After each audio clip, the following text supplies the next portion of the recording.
Hi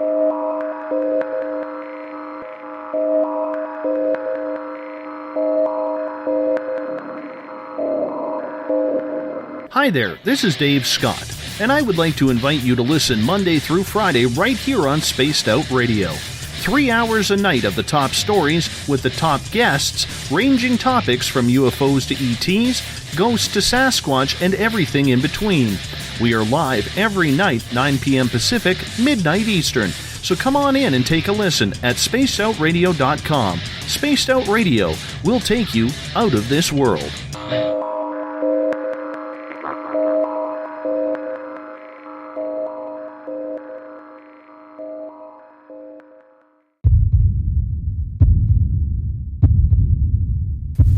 Scout 6316, 8.8 for 6,000.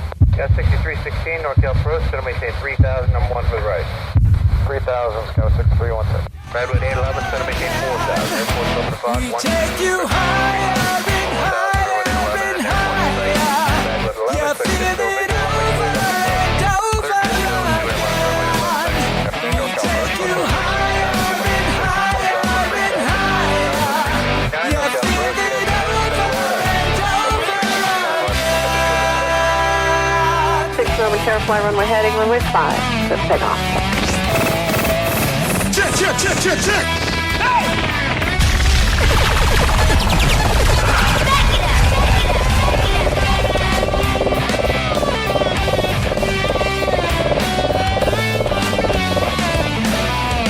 And we are ready for takeoff. Sit back, relax. It's time to travel with Cosmic Passport. Spaced Out Weekend presents Elizabeth Anglin's Cosmic Passport, a 1-hour warm-up of news, stories, thoughts, and ideas to captivate your mind. You can follow us at spacedoutradio.com.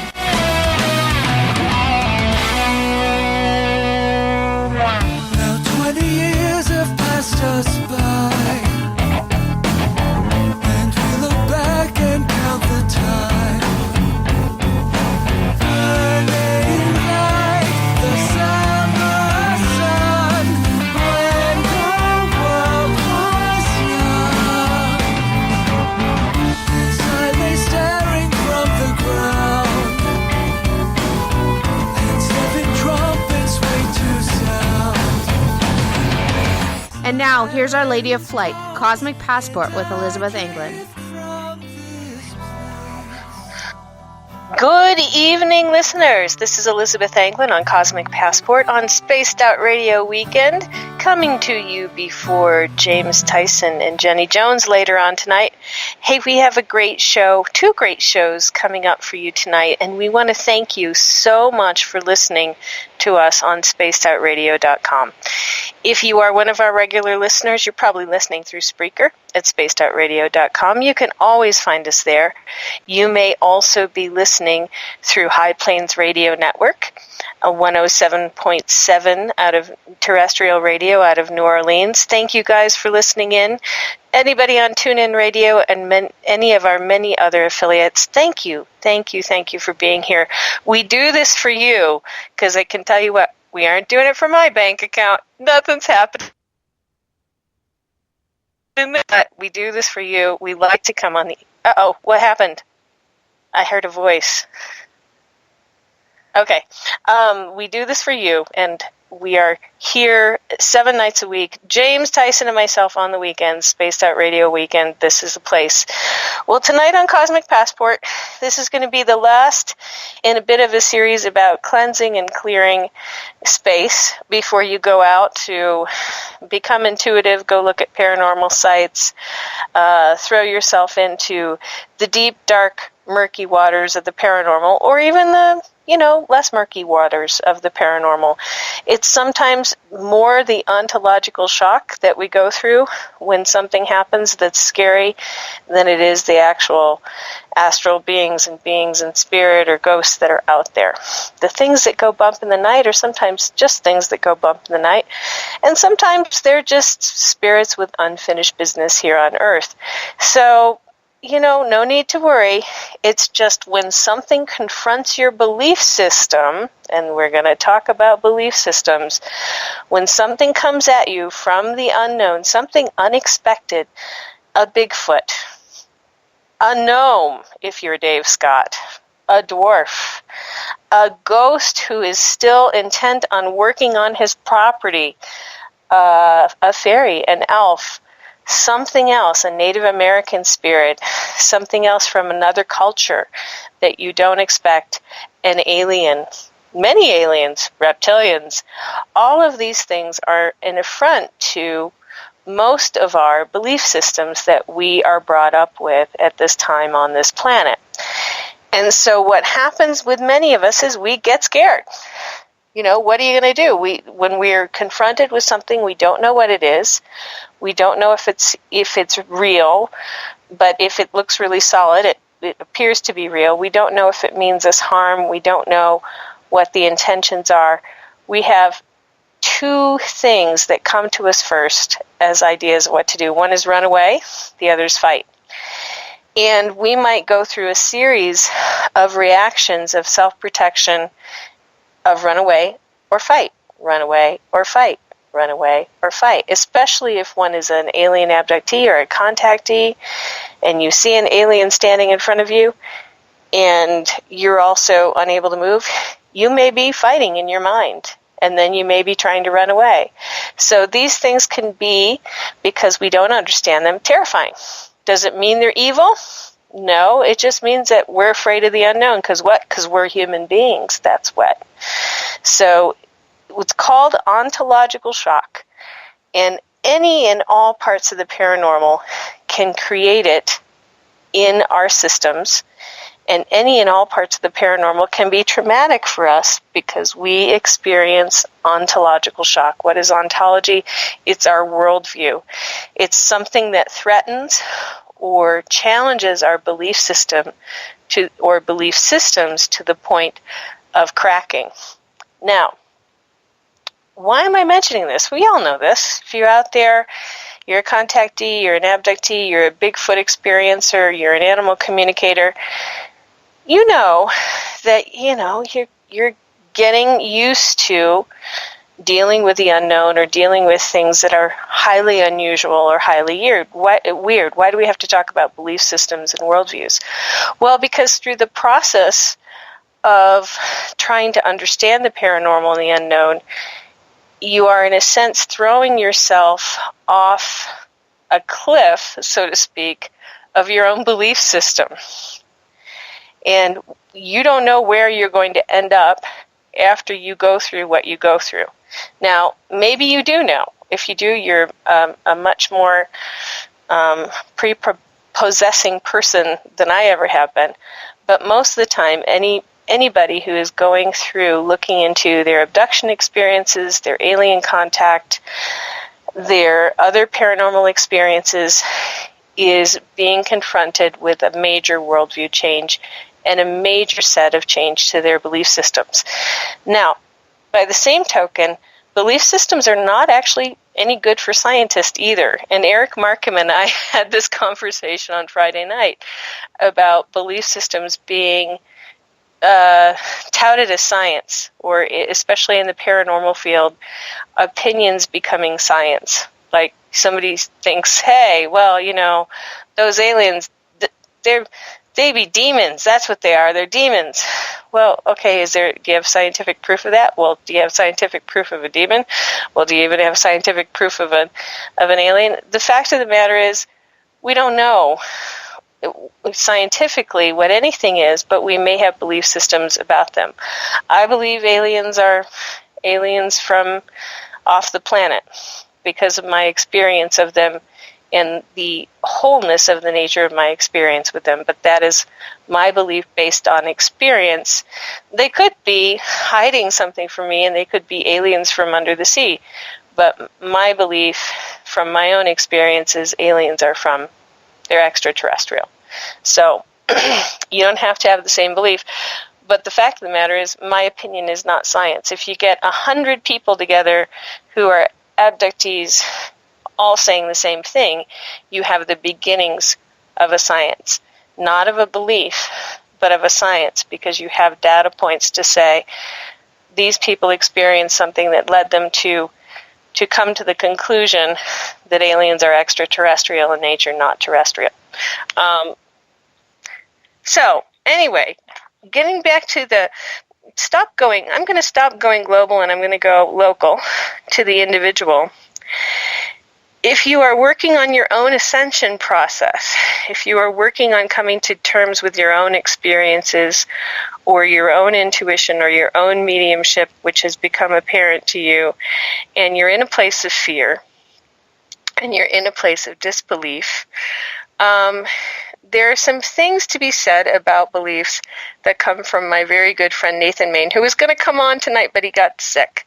So I'm going to say them for him, and I'm going to have him on later on in the month.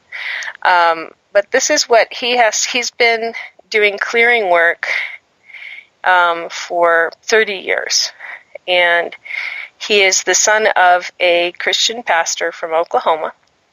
And so he was indoctrinated with Christian beliefs his entire childhood. And he had to go through quite some worldview change to become a more active participant with people regarding clearing, ascension, being a light being, being open to the concept of aliens and the paranormal and fairies and that sort of thing, because his whole entire childhood was in the church. But here's what he has to say after having the childhood that he did. And he didn't have mean parents or a mean family. I know his family, so I can attest that there was no trauma there that made him decide to have a different worldview or go through what he did to have a different worldview. Here's what he has to say about beliefs for the individuals. Beliefs are not the way in which divine intelligence functions, yet are the way in which the human ego functions. And I'm going to make a comment on this, because the human ego, I used to be very Buddhist about my thoughts on the human ego. I used to think, oh yeah, right, I need to get over my ego, and then maybe I can become enlightened someday. When I was younger, it was like, yeah, if I can overcome my ego, I'll become enlightened. Now, as I've gotten older, I see the ego as a self-protection. It's a mechanism that wants to, make you feel as if you're okay, that you're getting through the world and what you're doing, you're safe, you're fine, everything's going to be all right. And only when it leads to things like active animosity, war, fighting, jealousy, greed, does the ego become something that is worse than self-protective. But at its base level, a little bit of ego is protective, and having belief that you know what's going on in the world makes you comfortable to be here in the world. But beliefs are not the way in which your divine intelligence functions, and your divine intelligence is that which knows what you have not yet realized it knows. They are the way in which your ego, your terrestrial self that thinks it knows it can get through the day okay, functions. And so you're always, or I'm always, having to deal with the fact that I have to become comfortable with not knowing. And these are some basic tenets of Zen. Bill Cardwell, I'm going to give you some Zen. Zen is basically just keep don't know mind. And that's how you get over ego. You just keep don't know mind. Something appears to you. Do you have a belief about it? Do you have a reaction to it? Do you even know what it is? Is it something that's threatening you? Are you separate from it? All of these thoughts that come from the precursor to the fight or flight, to the protective reaction of the ego, come out of analysis of an object or an event through a set of belief systems and are not very Zen. So if you can keep don't know mind, you just saw a big hairy ape-like thing. What's that? Don't know. What else can I find out about it? That's a really good state to go about both intuitive work and paranormal work and just work on the self. Do you know? Do you know what that person is thinking, actually? You think you know what they're thinking. Do you know what they're planning? No. You don't. So what do you do to find out? Ask them, especially if they're in your presence. If not, find a really, really good psychic. Okay, here's how Nathan puts the first thing that he says. Greetings, fellow spiritual beings. Allow me to share my thoughts with you pertaining to beliefs. Consider that a belief is an opinion with an emotional charge on it, or that a belief is a conviction about something you do not know, and that beliefs are a product of the ego mind. Also consider that aside from believing in a virtue, an idea, or a principle, believing in ourselves, others, or a particular cause, beliefs are not about possibility. Rather, they create a matrix of constructs that energetically disallow possibility. Also consider that beliefs are a virus upon humankind which hinders, stifles, and diminishes our beingness and keeps us from realizing who we truly are. So an example that I can come to, how does this keep us from realizing who we truly are? I never wanted to be an alien abductee, and my belief was that such a thing couldn't happen. And so it was really, really hard for me when I came to find out that I was an abductee and I was being abducted multiple times in the course of a month or even a week. It hindered and stifled and diminished my beingness. It made me, the fact that I had a belief that it couldn't happen or shouldn't happen or wasn't supposed to happen, it diminished my beingness. It started to snuff out my light, and I began to get sick because I kept holding the belief system that this should not be happening. This should not be happening. And I stopped allowing myself to go with the process, to go into the process, and just reacted out of fear and out of judgment and out of feeling it disempowered and feeling out of control. That all came from my pre-existing beliefs. It didn't come from aliens necessarily wanting to do me any harm, not putting me back, leaving me with massive gaping holes in my head, which I was afraid they would. It came from my own beliefs. So this is what else my friend Nathan Main says about beliefs. Beliefs are obstacles that stand in the way of our innate knowing. The more we release our solidified perceptions, programming, and propensities to make assumptions and draw conclusions, as well as our attachments to beliefs, the more our infinite knowing is able to surface, and the more we are able to live in infinite possibility. So, you see something you don't expect to see. Say you see a Bigfoot and it's holding what looks like a giant leg of a steer and it's gnawing on it. The first thing you think is, oh my gosh. What is the first thing you think? Is it, oh my gosh, Bigfoot is carnivorous, is he going to eat me? Or is it, guess he was hungry? Or is it, that's interesting. So there are so many things in the world that you can see that you can take as assumptions. When you see an alien that is basically paralyzing someone, well, they're taking their power away. Well, actually, no, they don't want to get thrown against a wall and get killed, because they've got stuff they have to do, But when you make an assumption, if you make an assumption that they're disempowering people because they're evil, you're not allowing the possibility that there's another reason for paralyzing people. There's another reason for everything that they're doing. What you're doing is jumping to the first conclusion. Only somebody who was human, and remember they're not human, would paralyze somebody. Only somebody who was human and had evil intent would ever take somebody out of their house against their will. Well, they're not human. So all of these things come into play. When you jump to a conclusion, the conclusion is often negative because it's part of your ego mind saying, okay, conclusion reached, I'm either going to fight now or I'm going to flee when I see something that I don't understand. So we analyzed that. We came to a conclusion quickly. What is it? Fight? Flight? What is it? Let's do it.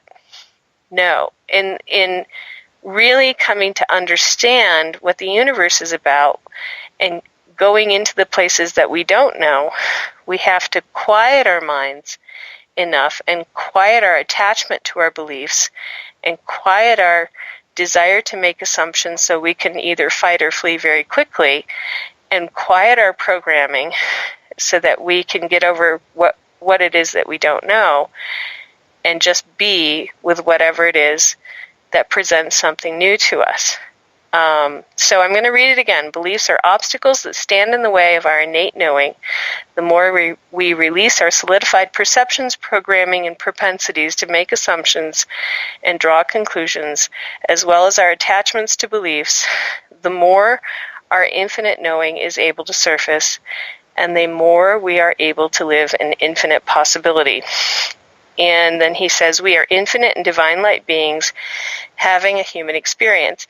And what he's really talking about is, if you're still going to church or you're a Christian and I'm a reverend, he's talking about the Holy Spirit inside the person. We are divine, infinite light beings. The Spirit is a light being, and we are having a human experience.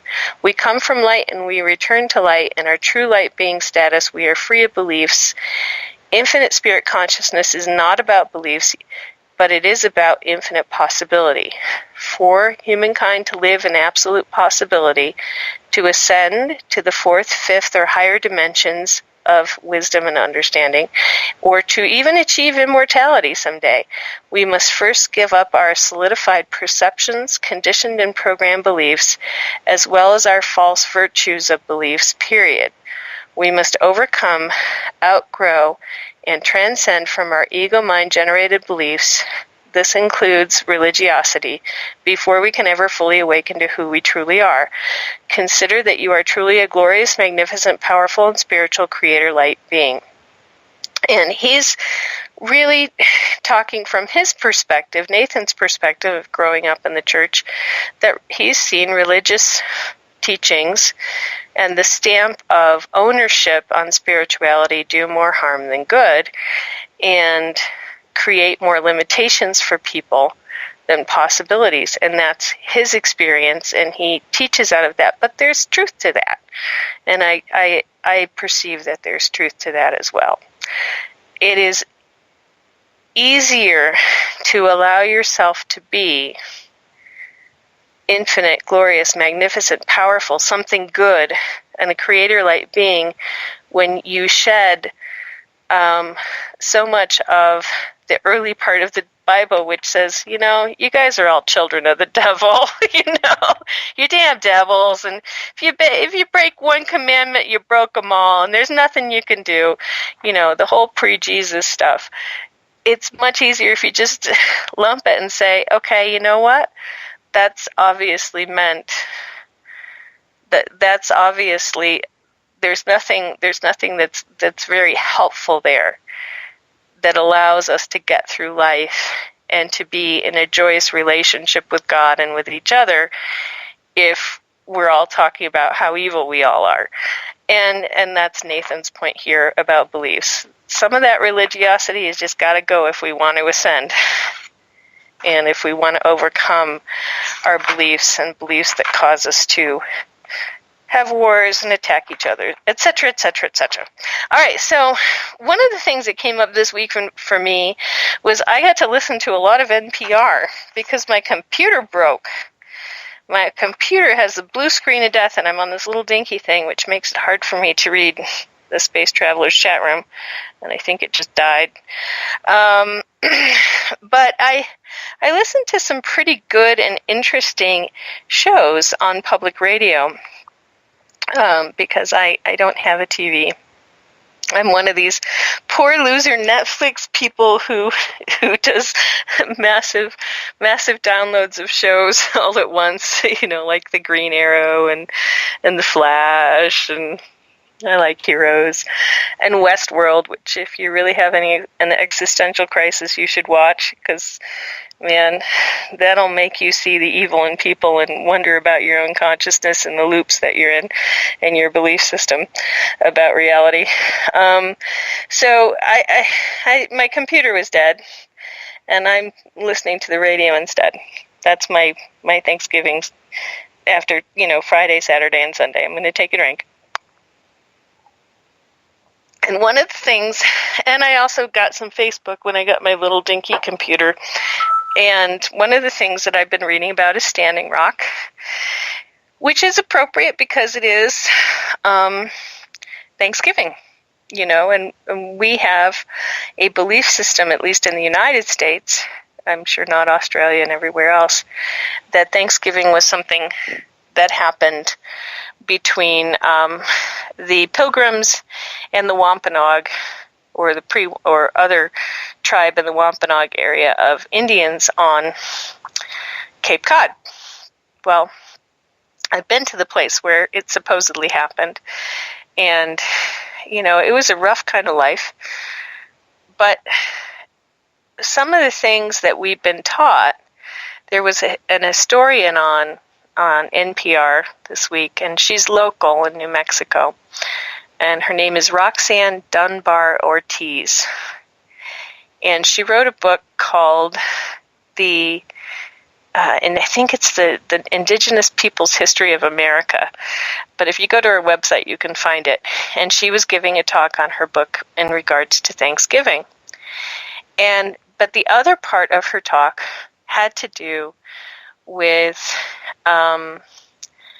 how creating demons of people considered to be others was part of empire building and land grabbing by the elite, by the Roman Empire and by the kings and the nobles who were part of the Roman Empire. And it started with the Crusades, where all of a sudden you had the Black Demon Moor, and it was okay to go and kill them and take their land and take their money because they were the infidel Black Demon Moor, and you were going to bring all of this stuff back to your ruler and have glory, etc., etc.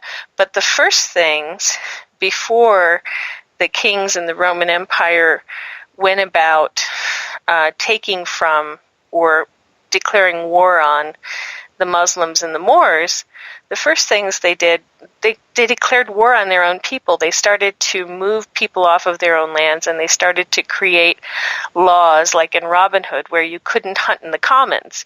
You couldn't hunt for deer, even if your family was starving. And then if you stole to get food, then, you would be conscripted and sent to war. So no matter what you did, you couldn't hunt, you couldn't own land, you couldn't feed yourself, and then if you stole for food, you were going to have to go become a soldier. But if you did become a soldier, the possibilities of chivalry and glory were so great for you that it was worth doing. So it's worth going to kill the Demon Moor way in the way back, because you got nothing else to live for. Because what? Because your nobles in the Roman Empire have taken everything you have. And there have been these series of events where people in the country have had everything taken from them, and then they have been used as soldiers against demon others or devil others throughout history. And one of the things that happened in the 15th and 16th centuries was the witch trials, especially in Scotland and Ireland. And these were the people who came over and became the Puritans, and these were the people who came over and were at Thanksgiving Day, or ostensibly the first Thanksgiving Day. But you know what they had been told? That the Indians were people of the devil. And the truth of the matter is, most of the Wampanoag who were on Cape Cod had been killed off by smallpox before the band of pilgrims who were responsible for Thanksgiving, or the Thanksgiving myth, ever got there. So what was left was a very ragtag, disorganized band of people that, if they were feasting with the pilgrims, were probably doing so as slaves or servants, because they didn't have tribes anymore, because almost everybody was dead.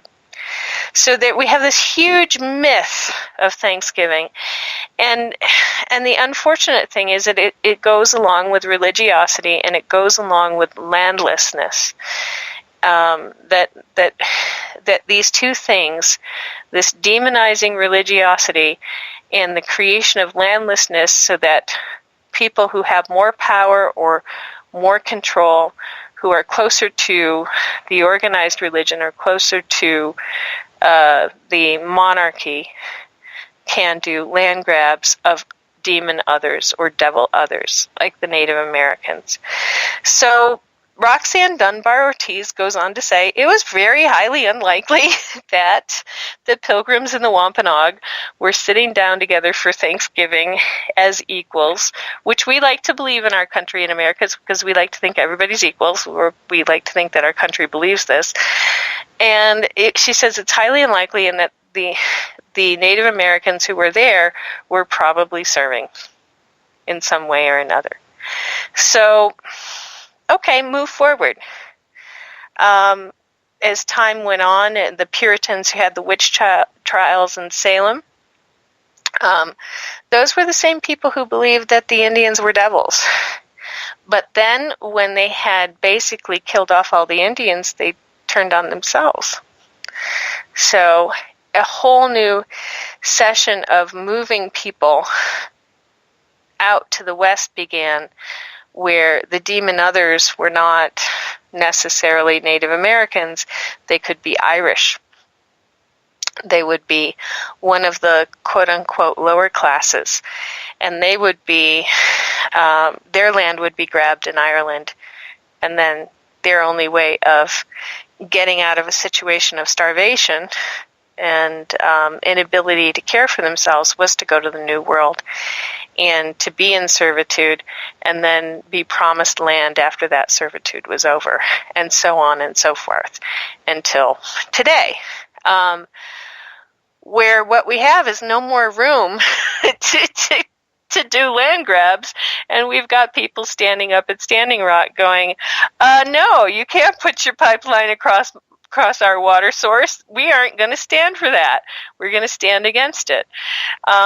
So it's an interesting situation to be very Anglo, although I've been told there's some Native in me. It's an interesting situation to be very Anglo and very grateful for the people at Standing Rock who are saying, wait, there's just no more land to grab.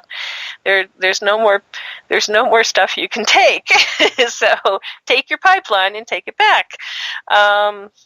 It's interesting. And one of the neat things I'm grateful for is that a ton of veterans have gotten together and they're going to go out to Standing Rock and they're raising money for it and sending people out because it's going to get difficult. The winters up there are cold, and they have had people spraying things, either spraying water or spraying something else on them from aircraft overnight.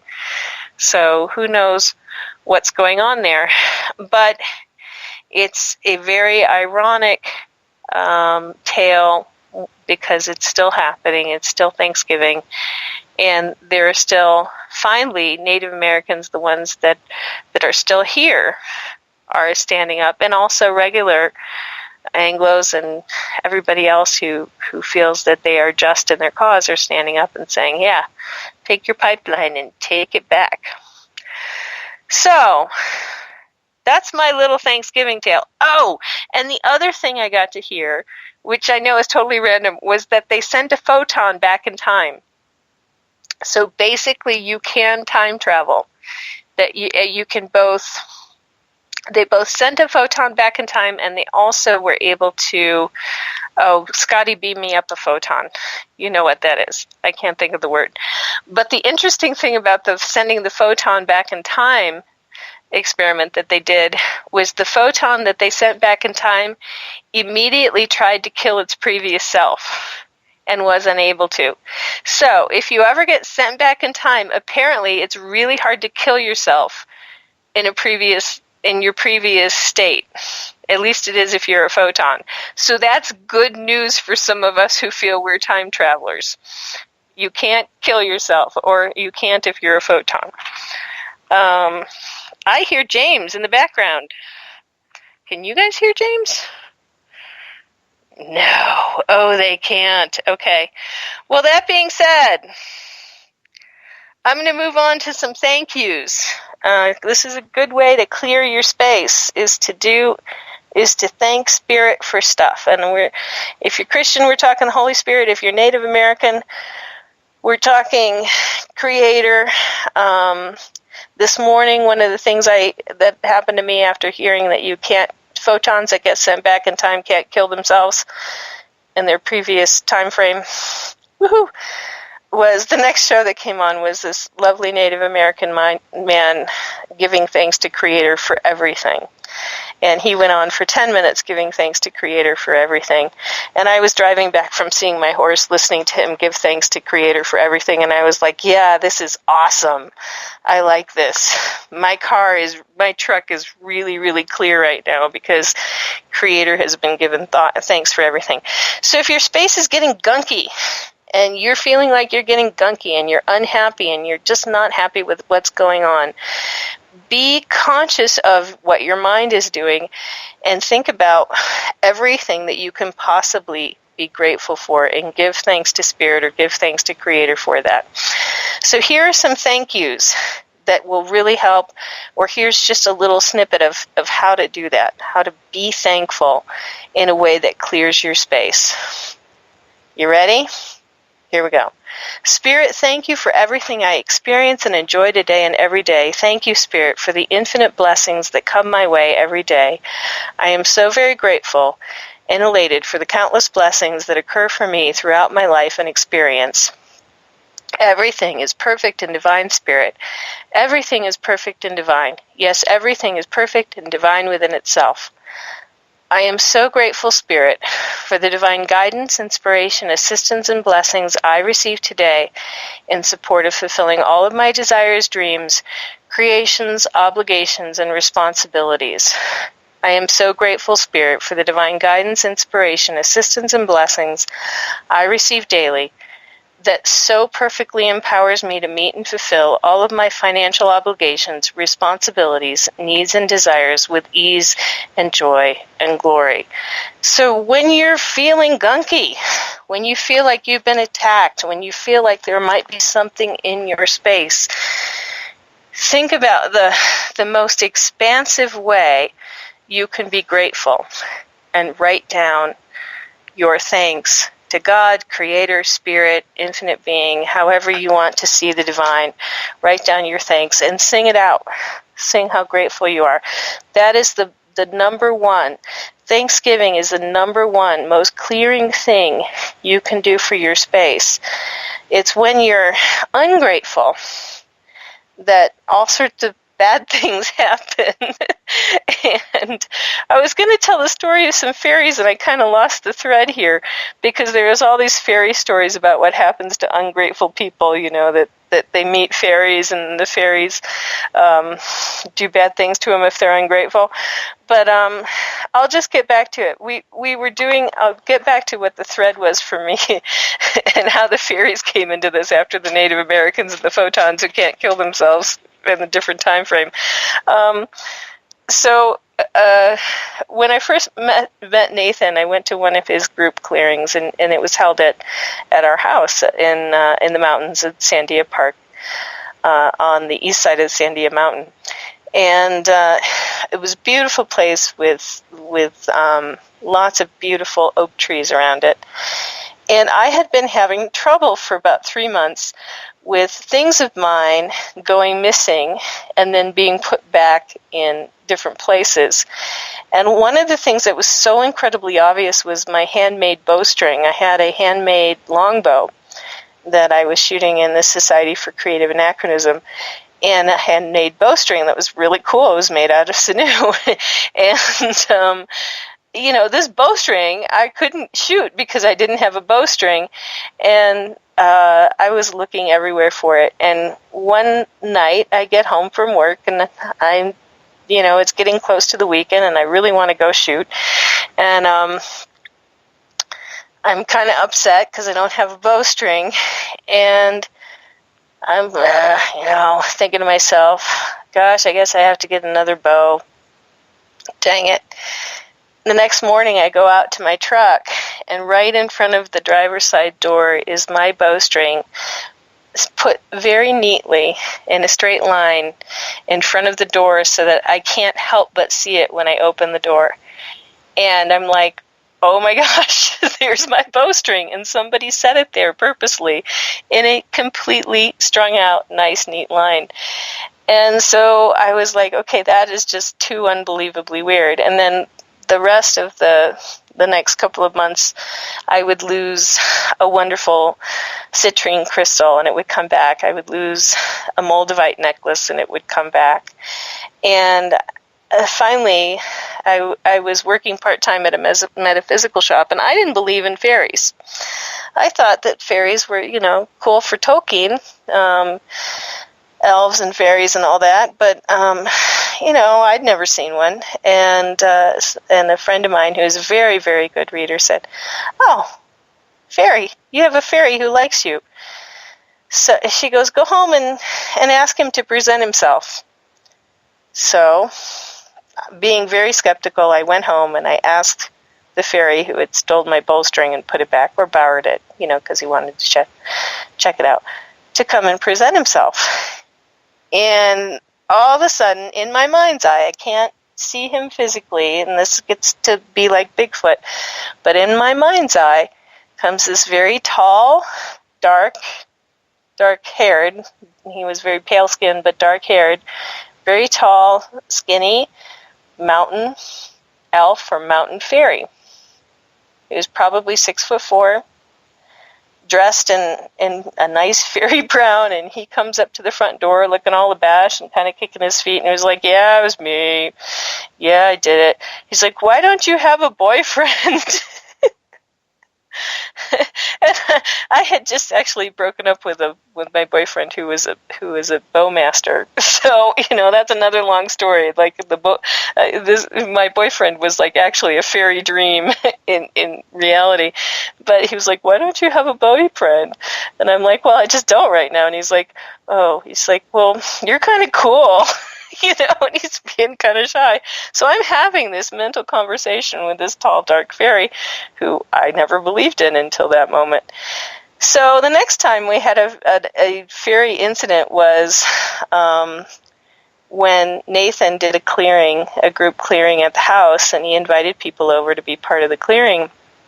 And just after we started, I heard voices out of my left ear, and I looked at the window to my left, and I could see in my mind's eye a red-haired fairy woman, a blonde-haired fairy man, and my dark-haired fairy friend standing behind them. And the woman was asking, "What are you doing?" And I'm thinking back at her, "We're doing a group clearing." "What's that?" "Well, it clears your energy field of anything negative." "Oh, can we do that? Can we be here?" And they're standing outside the window, and I'm like, "Yeah, you can be here." And then I notice that they're shuffling from foot to foot. So I get up in the middle of the clearing as Nathan is talking, and I open the door, and I go to the kitchen, and I get some chairs, and I put 3 chairs down. So I basically let them in the door and let them sit in the chairs, and I'm the crazy woman who has, like, the fairies coming in the house that nobody else can see. And Nathan's just like, "Oh, no, that's fine. I knew somebody was out there at the end of the situation." But that is paranormal for you. Once you start going down the rabbit hole, the rabbit hole can get really, really interesting really, really fast. And lots of beings like to be cleared. You don't have to be, clearings are just for human beings. You don't have to have blessings or prayers just be for human beings. You can clear animals, you can clear fairies, you can clear whatever beings are in an area. It's a nice idea to let the beings of an area know what you're going to do if you're going to be doing any heavy-duty spiritual work or clearing work in an area. And there's actually a passage in the Tibetan Buddhist Mahavairakana Sutra, which was just translated about 10 years ago, and it's a nice big purple book that cost an arm and a leg to buy, but it is the original tantric Tibetan Buddhist text. And tantric it doesn't mean sex, it means spirit in the physical world. And they tell practitioners who are doing clearing work, because that's generally what tantric practitioners do, is clearing work. They tell them, if you're going to go out into a forest area, talk to the spirits of the forest and tell them what you intend to do and ask them if they are comfortable with that before you begin, because they can make trouble for you. So imagine you've got this Buddhist guy, back 1,500 years ago, going out to do his clearing work, and, he's been taught that he's got to ask the fairies for their permission to do his work, or the devas or whoever else is out there, the spirits of the land, basically, because he doesn't want to, basically make them uncomfortable by doing too high-level spiritual work that could be painful for them.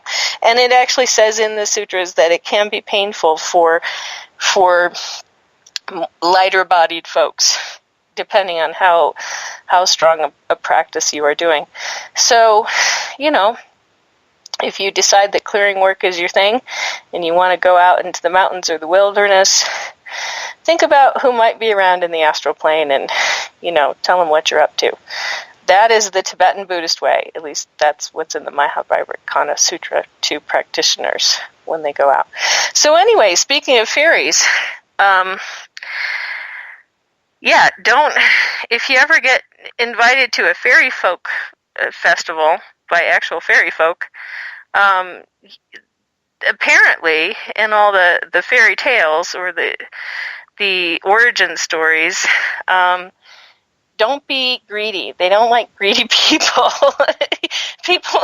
people who are greedy, like fairies can be good, or they can do you well, or they can do you ill. If you're a greedy person, they'll usually take away what you have, and if you're a non-greedy person, they'll usually try to give you benefits, especially benefits that you will use for the good or the good of all.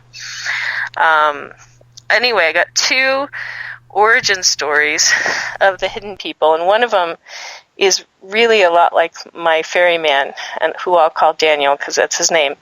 But there are 2 origin stories of the hidden people. These are and these are from Iceland. I'm going to start. I'm not sure if we're running out of time, so I'm going to start with the second, which reminds me of Daniel. Okay, this is from Iceland, and I am not boycotting Iceland. I really want to go there because they have put their fairy lore into law and not built a road through fairyland. So here's one of the stories. A traveler once lost his way and knew not whither to turn or what to do. At last, after wandering about for some time, he came to a hut which he had never seen before, and on his knocking at the door, an old woman opened it and invited him to come in, which he gladly did. Inside, the house seemed to be a clean and good one, and the old woman led him to the warmest room, where there were sitting 2 young and beautiful girls. Besides these, no one else was in the house. He was very well received and kindly treated, and having eaten a good supper was shown to bed. He asked whether one of the girls might stay with him as his companion for the night, and his request was granted. And now wishing to kiss her, the traveler turned towards her and placed his hand upon her, but his head sank through her, as if she had been of mist, and though he could well see her lying beside him, he could grasp nothing but the air. So he asked what this all meant, and she said, "Be not astonished, for I am a spirit. And when the devil, in times gone by, made war in heaven, he, with all his armies, was driven into outer darkness, and those who turned their eyes to look after him as he fell were also driven out of heaven. But those who were neither for nor against him were sent to the earth and commanded to dwell there in the rocks and the mountains. These are called elves and hidden people. They can live in company with none but their own race. They can do either good or evil, which they will. But what they do thoroughly. They have no bodies as you other mortals, but they can take a human form and be seen among men when they wish. I am one of these fallen spirits, and so you can never hope to embrace me." And to this fate the traveler yielded himself and has handed down to us the story. It's so sad. So, I know. You can't fall in love with fairies because you can't touch them. Hey, hold on a second. You had the nice fairy showing up. he has maybe a sister that I can... Actually, I don't trust them. I have read that famous fairy book, and they can be very jealous. Yes, very jealous. Because she tried to kill Wendy.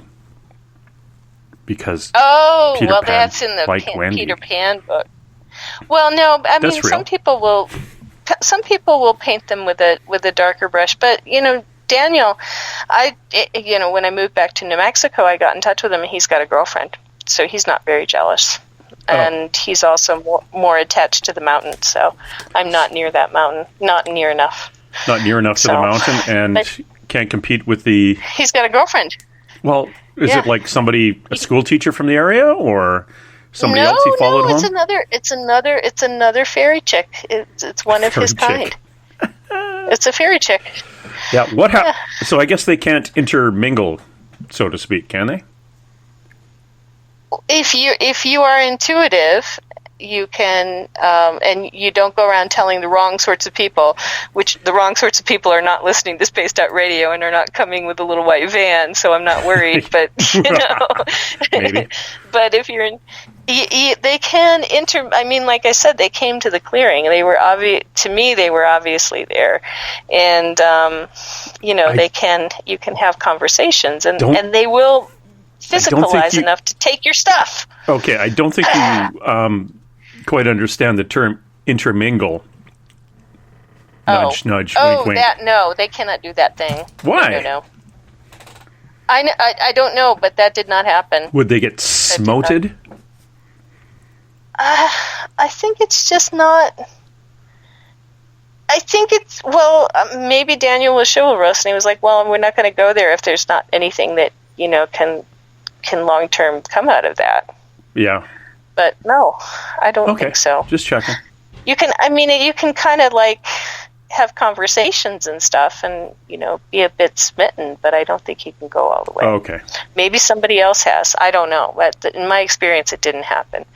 Maybe somebody else it has. Okay, because I was just wondering if they could be really like creepy and like stand across the street and stare at you, going, "Okay, you can go now. You're just." Well. No, not exactly. No. Okay. Yeah, no. Well, it's been an interesting weekend for me, so you know where mine's going. My mind is drifting off into the sexual activities of fairies. Fairy chicks. Wow. Oh, do you always have those wings wrapped around? Oh, my God. No, he didn't have any wings, and the mountain fairies didn't have any wings. No? They looked like people. No. They looked like people. That's kind of cool. Yeah. And so would those be what we would call the... Oh, I lost the name of it. I was going to say the environmentals. Water, fire, elementals.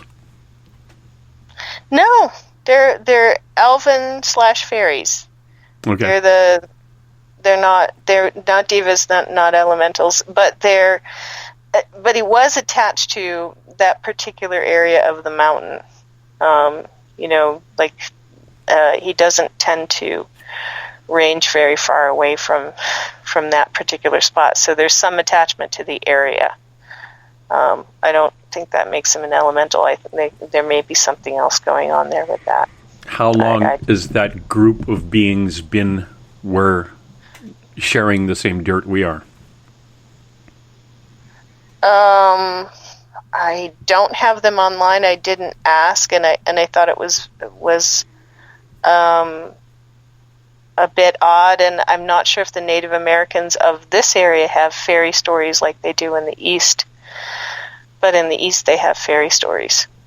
So, what do they call them in the East? Fairies, or? Oh, I did it. No, they call them a different name. I did a show on it, and I can't remember the name.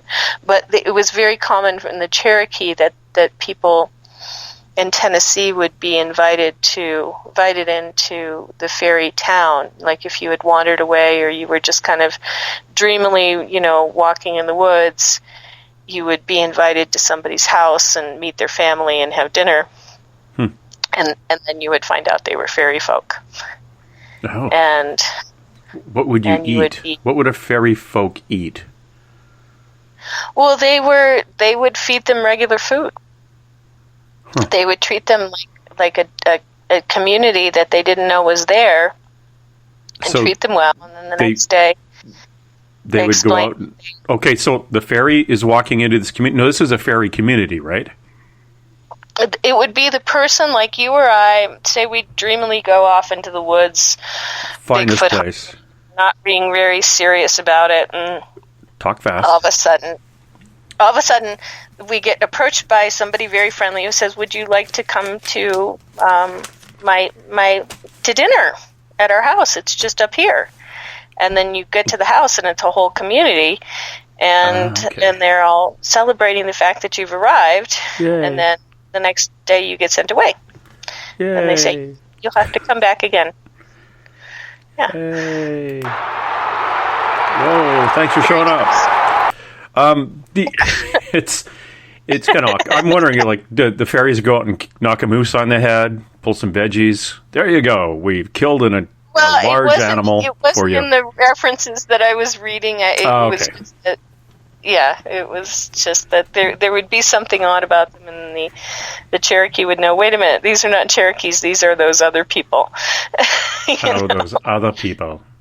Okay, Elizabeth. Yes? Say goodnight, Elizabeth. Good night, Elizabeth. Good night, Spaced Out Radio listeners. Thank you for listening to me this If I had to get a hold of you and look at a website, where would I go? ElizabethAnglin.com. Oh, look at you with the .com thing going on. All right, Elizabeth. I want to thank you very much, and we will talk to you on Saturday. Okay, we'll see you guys later. Bye. Bye-bye.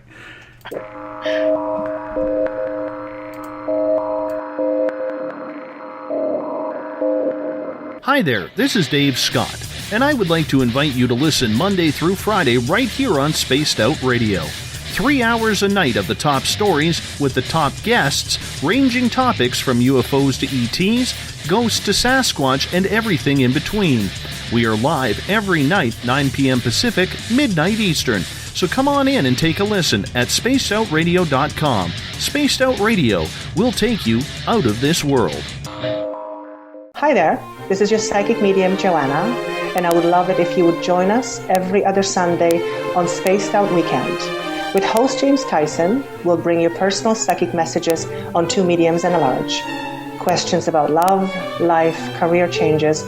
We would love it if you would come and join us live. Call in and listen in for the experience. Allow us to open the doors to your other side. 2 mediums and a large, heard only on Spaced Out Weekend at spacedoutradio.com. Looking for news beyond the mainstream news? Head to spacedoutradio.com and check out the SOR Spacewire. This is Spaced Out Radio's Eric Markham, News Director for the SOR Spacewire. Daily, I will bring you intriguing stories and outlandish reports from what's going on around the world. UFO sightings, paranormal activity, conspiracies, alternative health, and so much more. And if you have news, email me at news@spacedoutradio.com. Attention Spaced Out Radio listeners. For only $5 a month, you can join Spaced Out Radio Space Travelers. Your membership at spacedoutradio.com will give you access to private fan area on the website, get you a monthly newsletter, draws for monthly swag, and a whole lot more. Sign up today to become a part of the Spaced Out Radio experience. For over 40 years, the Purple Energy Plates have been delivering amazing results for their many customers. Inspired by the great genius Nikola Tesla, the harmony, healing, and energetic effects of the plates have proven over and over to be beneficial and often miraculous to thousands of customers. With their money-back guarantee and the many benefits, how can you afford not to get one? Check their site for daily specials and choose from their many energy products. You won't be sorry. Visit them today at purpleplates.com for mind, body, and spirit, and expect a miracle. Patrolling the Pacific Northwest, we are always on the lookout for the strange and unassuming stories that real people are experiencing. Hi, I'm Vincent Zunza from Pacific North Weird. Me and Alexandra Sullivan have teamed to bring to you those odd stories that never seem to make it into the mainstream.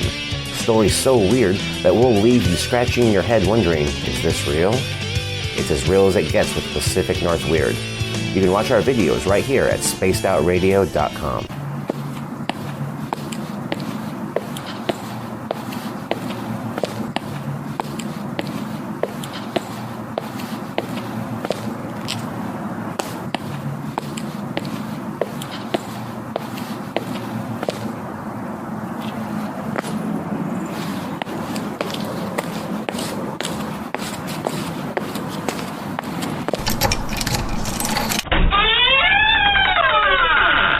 It's time to go live on Spaced Out Weekend.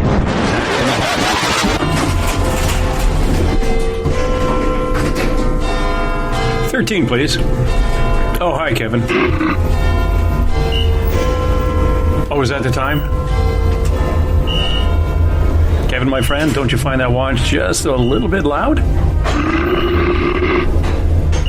Well, I certainly hope our buddy Bumblefoot is playing when we get there. Oh, you stinky big bundle of hair. I said Bumblefoot, not Bigfoot. Oh, it's going to be a long night. It's time to head to the 13th floor of the old log cabin for Spaced Out Weekend with James Tyson. You can tweet James at James Tyson SOR. You can find him on Instagram, Spaced Out Weekend, as well as on Facebook. On YouTube, our channel is Spaced Out Radio Show, and you can check out our website, spacedoutradio.com. Little brother has taken control, shoveling dirt in every hole. Predators to condemn your soul, watching you and watching me. We're all connected but separated, misunderstood and so frustrated. A million armies of one have invaded, watching you and watching me. We live behind glass curtains and act like nothing's wrong. Soon you will belong. I know you're out there somewhere. We've watched you for so long. Wait for you to fall. We'll expose you all. I know you're out there somewhere. Watch it.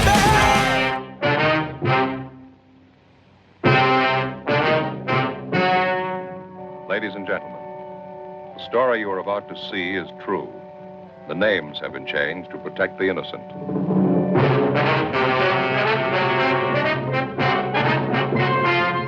And now, perched high in his captain's chair, way above the clouds, here's James Tyson. Thank you, Dave. Welcome back, everybody. This is me, James Tyson. I am broadcasting to you from my little log cabin on the 13th floor of the Spaced Out Radio Network here in the paranormal portals of the lower left Canadian coast. Way up here, or down here, depending if you're Cog in Alaska, or someone in South America, or even our friends down under. I am on the west coast of Canada, the Pacific Northwest, sometimes called Cascadia. And here at Spaced Out Radio, we do broadcast 7 days a week. You'll hear Dave, other guy, Dave Scott, Monday to Friday. You've got me on the weekend. We want to be your one-stop shop when it comes to the supernatural, paranormal, conspiracy, UFO, spiritual, and much more. Music provided by Ron Bumblefoot Thal, formerly of Guns N' Roses, is the man, and he is the official sound of Spaced Out Radio. Also, you can track me on Twitter at James Tyson SOR, or track me down also on Instagram. James. Actually, Instagram, I think, is Spaced Out Weekend. I never really write myself on Instagram. Come find me on Facebook, James Tyson, or Spaced Out Weekend, and drop in and say hi. I really appreciate when you do post a little note on either the Spaced Out Weekend Facebook page or my Facebook page. You can listen to our shows. You can download them or listen live on iTunes. Or go to our website, spacedoutradio.com, and listen to it there. You can find us on TuneIn, which is really cool because I don't even know where that is. Or if you subscribe to YouTube, These shows will be downloaded tomorrow. And at this time, we'd like to say hello to everybody taking part in our chat rooms in the Spaced Out Radio chat room on Spreaker, or those people on Facebook at UFO Chronicles and Chronicles of the Unknown, Forest Moon Paranormal, and here in our flagship chat room at SOR Space Travelers Club. Now, if you go SOR Space Travelers, not really the club, but SOR Space Travelers, and you find that, just search it on Facebook, want to join, request it, and somebody will let you in. It's an easy chat room to get to. Now, while you're listening to us and you've dug around some stuff, I want you to remember and remind you, if you would like, please sign up to the SOR Space Travelers Club. It's $5 a month, and with that, your name gets entered into monthly prize draws, and my gosh, if we don't start giving this stuff away, we'll have monthly prize draws for the next 10 years. Your name gets entered into these. Also, you get access to private group interviews. That is you interviewing one-on-one with a guest of your choice. We'll just call the guest up, set you down, and you can have a talk with them.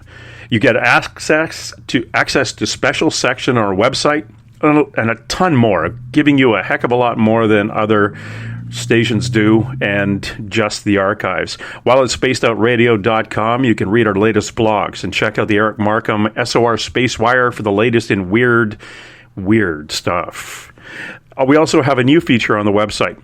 The SOR Sightlines is there for you. If you had an experience, any kind of experience that, whether it's spiritual and you have questions about it, or you think you've seen a Bigfoot or a UFO and want it looked into or investigated by our researcher Mike Schmidt, just fill out the Sightlines report and we'll get back to you. All information is 100% confidential. And, of course, we want to thank our new affiliate, the United Public Radio Network at 107.7 FM in New Orleans, and their listeners from over 160 countries around the world, and whoever else is listening out in space. Tonight, I've got a really special guest all the way from a lovely little island in the South Pacific. Actually, pretty good size. Maybe the largest island group in the ocean, our Pacific Ocean. That isn't a continent.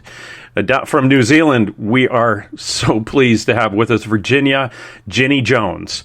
Now, Ginny's a Reiki master, teacher, medical intuitive, transformation life coach, Hypno-Abundance practitioner, visionary, and quantum traveler. Known as Ginny, she works in the intuitive educational field nationally and internationally. She works with the deepest integrity to assist people through difficult times. Her compassionate empathy uplifts humanity and directs people towards the way to work through life's challenges, in which she sees confidence, courage, strength, and joy return. As she works with people, she whispers to your soul the essence of who you are, the truest expression of you. This is fascinating to me, and this is one of the reasons I got her on here. She's a soul communicator. She sees each person's vibrations and taps into this uniqueness as she sees everyone in a uniquely made of glyphs and codes. This is fascinating. Her intuitive knowing has assisted many, emotionally, mentally, physically, and spiritually. Now, if you don't know much about her, she is featured on the cover of the 2016 United States Best, Most Honest, and Most Popular Psychic Mediums and Lightworkers. She's got some good background. Ginny, I'm going to bring you in here to read my soul. No, I'm not. How are you? I'm good, thank you. Thank you very much for having me on. Oh, it's our pleasure. Our pleasure. And, you're from Teika au Maui, which is the North Island, which you didn't know because you're actually from the UK. But That's right. I want to thank you on behalf of my listener. It's really nice to have somebody with your background coming in. Thank you. Thank you. Specifically with what's been going on lately. But before we get into that, can you? When did the door open for you? When did that light come on in your life? Okay, well, when I'm asked this question, it always makes me think back. And when I think about this, I actually realise that ever since I can remember, I've sensed energy, I've sensed things. I couldn't actually see, but I always sensed things. You know, when I was a kid, I can remember being around about 7 or 8, and I was probably a nightmare to my parents because I was probably waking them up most nights because I could feel and sense someone or something in my room. And now when I look back at that time, we actually lived on a chicken farm in the Midlands of the UK. And in the war, it was an old airfield. And it was used by the Americans and the British to take off, to go obviously over to Europe and do what they needed to do. But now when I think back into what I know now, I realise that there would have been a lot of spirit activity there, of people coming back wounded and all sorts of other things. And back in those times, that would have been a huge impression on those spirit people that would have got trapped on the land there. And, you know, even when we moved down to Dorset, when I was about a little bit old, I was probably about 9-ish, that down there was lots of manor houses, and we lived right next door to a huge manor house, which is actually now an agricultural college. And that was my playground when I was a kid. And I can remember walking in the gardens and seeing in my mind a lady in a long gown with an umbrella and her hair all done up and a hat on and everything, walking just behind me. She had no idea of me, I knew that, but I could sense her there. So I've always sensed spirit. At a certain age, I never understood what it was, not until I was older, and then I realised. And there was times as well when I was going through my teenage years that me and my friends used to go and go ghost hunting and drive off to some castle or an old abbey or something like that and see if we could spot or feel ghosts. We had a lot of fun, I can tell you. Oh, wow. So yeah, I've always sensed. I was born like it. I've got a really weird question for you. What was the name of the airbase that you grew up next to? I actually don't know because I think it was a temporary airbase, literally for the war. Yep. Because when we lived on it, it was all overgrown fields.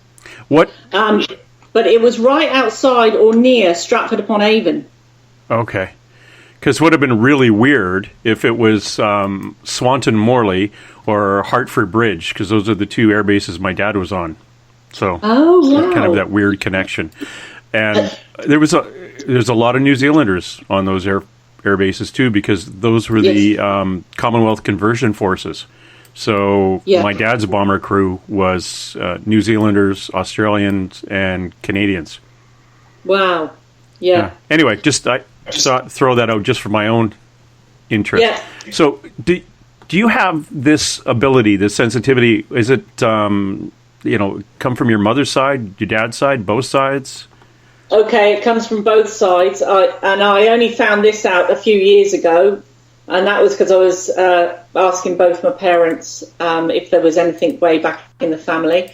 My dad's, I think it was my dad's two aunties used to go off to seances once a week, and it was known as by the rest of the family as their spook night. So they were learning to be mediums or practicing mediums, I'm not sure which. And on my mum's side, one of her aunties actually used to read the tarot cards and get things right. Yeah. So it is on both sides of the family. Having said that, I don't think you need to be born with it. I think actually everyone can develop it. It's all about opening your sensitivities up and expanding your consciousness and your heart consciousness, and just literally being aware of what's going on around you. I think I spent a lot of time when I was a child on my own, So I used to use my imagination a lot and, play on my own and sense things. It's a bit like reading the energy that's around you. Yeah.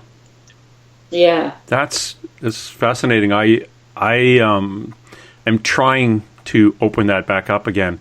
And it's baby steps. I'm actually taking courses in trying to do that. Now, you teach people how to open up too, don't you?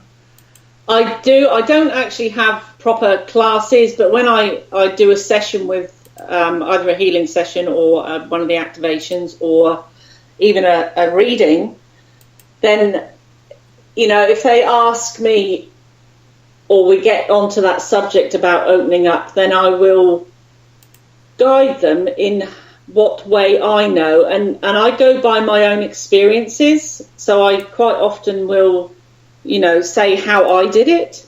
Mm-hmm.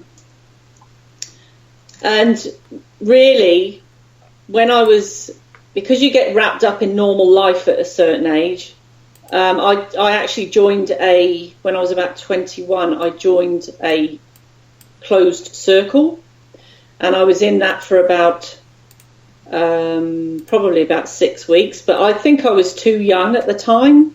I wasn't, it wasn't right for me. So I left, and then I ended up having kids, and then you get wrapped up in the family thing, and your pathway goes a little bit of a different pathway along then, and you're too busy to focus really on your own stuff. What's a closed circle? A closed circle is a group of people that get together. There's normally one person that's in charge, and it's literally those same people that meet every week. Oh, okay. Yeah, and they do meditations, and they might do channeling, they might do mediumship, or just learn to try and open up. When it comes to opening up, I feel an important thing is actually using your imagination. It's your creative mind. If that's open, then you're more than likely going to allow your guides, if you like, to put impressions into your mind. So literally, it's about being open and being aware of everything about yourself. So what you're seeing in your mind, what you're feeling in your body, what you might be feeling on your skin, and then it's almost like little energy tentacles are going out from you and feeling what's going on around you as well at the same time, and being aware of it. It's hugely important. Yeah, it's I'm kind of going through a course right now. I've been doing oracle cards for about 4 years now, but I'm still at that point where I'm not comfortable understanding the difference between, am I making this up in my head, or am I actually this information coming in? So I'm trying to focus better on it. I'm actually doing readings now without the cards, which is really different for me, because the cards, and this was told to me once that they were a crutch. And I said, oh, come on, don't tell me they're a crutch. I'm not used to them yet. I'm still not confident, but now I'm getting out of that. It's very, very interesting to take those steps through that. And it's the confidence and understanding the difference between, am I making this stuff up, or am I actually getting the information from somebody else? Because I don't see guides. I don't see anything. It's just like it's all coming into my head. And sometimes I'll be saying something and I won't know what I'm saying until afterwards. I'll ask them, I say, okay, I know I talked for a long time, but can you tell me what I missed little bits and pieces. I wasn't paying attention to what was coming out of my mouth. Yeah. That's interesting. It is interesting. Do you, in your mind, when you say you get it all coming into your mind, do you see pictures, or do you kind of hear it, or is it like a knowing? It's like a knowing, and it's coming out of my mouth. Yeah. And that's weird. So that could be a form of channeling, because your team, that's what I call them, your team, will be putting those impressions down into your mind and through you, and you're speaking it. Yeah. And that's that's fantastic. I also, in my card readings, because I wasn't confident, I'd get some information and sometimes I'd kind of beat around the bush, and finally when I got it out, I kind of relaxed, and then I goosebumps all up and down my left side. Yes. And I go, okay, that means I should stop talking now. Which, you read it like that. Which doesn't happen all the time, but it was those times I was a little bit confused on how to articulate the information I had, and I would keep saying it in different fashions until I got it, and I knew to shut up when I got the goosebumps, which I really should have had when I was a kid. What am I saying? I should have had it now. I'm constantly saying something and reaching out, trying to pull the words back in. Now, you teach Reiki. You actually do the intuitive tarot readings. I don't do tarot. It's way too complicated for me. I just do an oracle card with basically fractal images on it. Even if it had a picture, I get too focused on the picture. What is the abundance success quantum activation? Well, that is something that Spirit directly gave me, and when it's almost like a download, really, of information. When I'm getting it, they kind of show me by imprinting images, knowings. Sometimes I hear it into my mind, and the abundance activation really. They showed me about expanding my consciousness out so far, and this is not just my brain consciousness. This is the connection of the consciousness of my brain to my heart and to my stomach, which is about your gut feelings. Mm-hmm. Connecting those all together and expanding it out so far, because you can go out as far as you actually want to with your energy body. That's what I call it. So it's literally consciousness, or your energy body, of your stomach, heart and brain, and you can take it out as far as you want to go. And I used to quite often anyway take myself out into space and look back at planet Earth. And because I, like you, I went and learned lots of courses, and that's a great way to learn. And you take from each course what feels right for you, what sits with you. And I did a medical intuitive course, and that was literally about expanding your energy body and going wherever you want. So you can go out, right out into space, and the abundant success quantum activation is I take with someone who I'm working with, I take them and I'm with them as we go, and I take them out into space, and we then do a set of kind of instructions where I take them round the planet and I connect them with humanity and the planet, and connect to a point where what they're hoping for, their abundance, what they're hoping for, actually connects with humanity. I don't have control of who it connects with. I just their energy is actually then brought back into the earth, connecting with everything. And then they're bringing it, the instructions are to bring it back out, and then coming back down and bringing it back down into their auric field. So everything that they're hoping for, to bring it back down with them into the auric field. And once it's in your auric field, it's then in the process of coming about, if you like. And there's a whole lot of other things involved here, because everything happens in divine timing. It's not going to happen when you want it to happen. It actually happens when it's the right time, the right vibration, the right frequency, when everything lines up. And I've done it on people. Like I said, Spirit did it on me, and I use it all the time for what I want. I don't have to actually go right out around the planet anymore for myself. I just expand what I want out there, and it connects, and the right timing it comes. But I've had For some people that have had the activation done, it has taken, a few days or a few weeks or sometimes even a few months before things have happened. But I've also had other people, and it's obviously the right timing and the right vibration, where I've one person in particular I did this abundant activation on, and literally the next day his business got a lot busier, and that's what he was wanting. And he phoned me up about 4 days later and said to me, he was so excited, he said, "You never guess what, the next day I actually came into work and I had all these phone calls and now I'm really busy." Oh, wow. Yeah. So it works. Like I said, everything has to be lined up. Wow. Everybody's frequency has to be right for it to work immediately. Even stuff for myself doesn't work immediately, because I really do believe in divine timing. It'll happen at the right time. Yeah. When it's meant to happen, it's meant to happen. It's like what I have a show every second week with psychics. You could phone in and get a reading.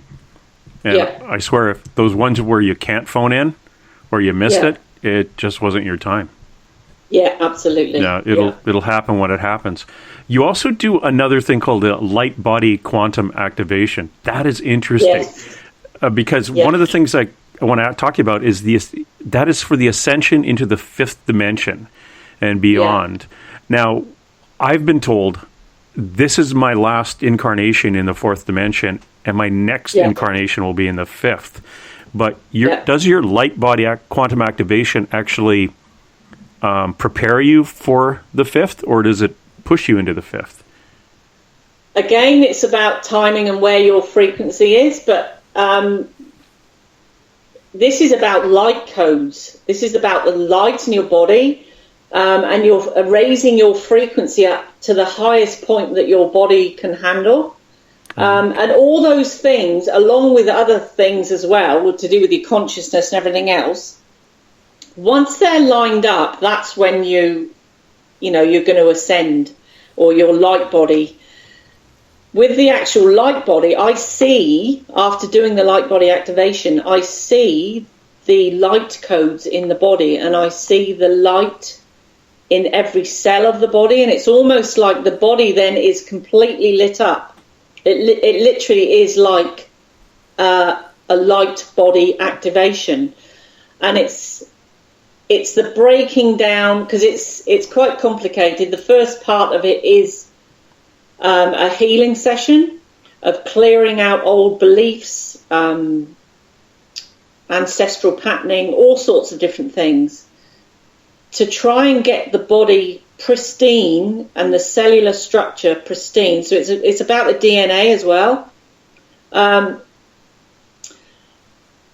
then once that's happened, then the light body activation actually takes place. And when I actually work with ETs as well, and it was them that actually showed me this and did this on me and showed me what to do on other people. And it's almost like, your chakra system? Yeah. The energy centers? Well, once the light body's been done, I see extra chakras on the body. Oh, you see all the other ones?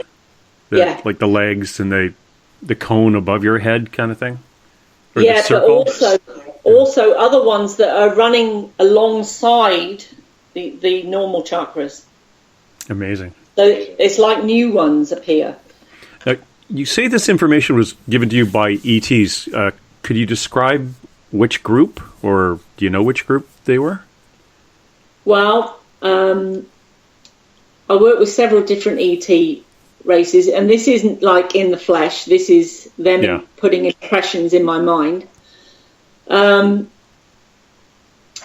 I've had several visitors, and I was taught for a number of weeks by, I actually don't know where they were from. I didn't ask.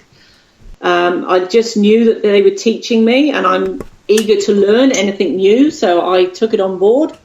And they had cone heads, and they were wearing sort of like a metallic grey uniform-looking outfit thing with looked like square shoulders, a fairly long neck, and they were kind of grey in colour. I've also had in, and I've had confirmation of this as well. This was when they first started appearing to me, and this was a healer that came in, and I could see he was an aquatic-looking creature, big black eyes, and almost had skin a bit like a hippopotamus, or what you'd imagine a hippopotamus to have. And I've actually drawn him. And the lady I was working on at the time, because this was all new to me back then, he appeared and he was stood in the room, and I could see him in my mind's eye, and I could see him then walk around the lady that I was working on. And he didn't have to move his hands or put his hands on her or anything like that. And just in being there, you could feel the change in the energy, and I could feel that whether it's his energy or whether it was his consciousness, was actually working with her. And anyway, when she came, she was a healer as well. And when she, at the end of the session, she came round, she said, "Oh, there was an unusual visitor in here." And I said, "Yes, there was." And I said to her, "Explain who you saw." Anyway, she explained exactly who I saw. Wow. So she picked him up too. And he came in a few times, and now I haven't seen him for a long time now. But I've also seen very, very, very tall light beings that come in, and I feel they're the Palladians. Are they kind of a bluish color? No, these ones are very light. They're kind of Nordic looking, but they're very tall. They've got whitey blonde hair, human looking faces, but very, very tall and glowing this really light, bright white light energy. Okay. Yeah, the blue ones are Syrians, I think. Okay, I have 3, at least, a photograph taken of like an aura photograph, and there was things standing in behind me, and they were kind of tall, like about 7 feet tall, kind of a bluish energy, and I was told those were ETs, and they were my guides. Yeah. So that was kind of interesting. Cool. I have a question from one of our chat rooms. Is it okay to offer to serve your protectors for human situations to help people? Now, I'm thinking what is meant by that is contact, like telling your guides, "Look, I will help if you give me direction. I will be a human to help other people who are in need." Is it something to do that's okay? Like, I feel that's okay as long as you know, as long as your intention is pure. When you even first contact is pure, and you're working within love and light. Yes, I don't see any harm in that. There might be other people that don't agree with me, but as long as you're working on the highest vibration of love and light, then I don't see any harm in that at all. I mean, I'm doing it already. My guides put impressions and of in my mind what to do on people when I'm doing a healing on them. Yeah. I actually go in now. I don't even do just Reiki. I don't know what I'm going to do on a client when I do a healing session right at the beginning. And we get started. I open all the channels up, and then literally I go with my guidance. Okay. Yeah. This gentleman, he's a friend of mine and does paranormal investigations, and he's very sensitive to children. In fact, he manifests, he asked to be helped, and my understanding through a psychic friend of ours, a little boy came in to help him, like a turn of the century Dutch boy is with him to help him bring children to him for him to protect. That's awesome. That's absolutely awesome work. Yeah. Yeah, he's a very, very, very cool guy. I'm afraid. I was always afraid to this. Talking back about the light body quantum activation.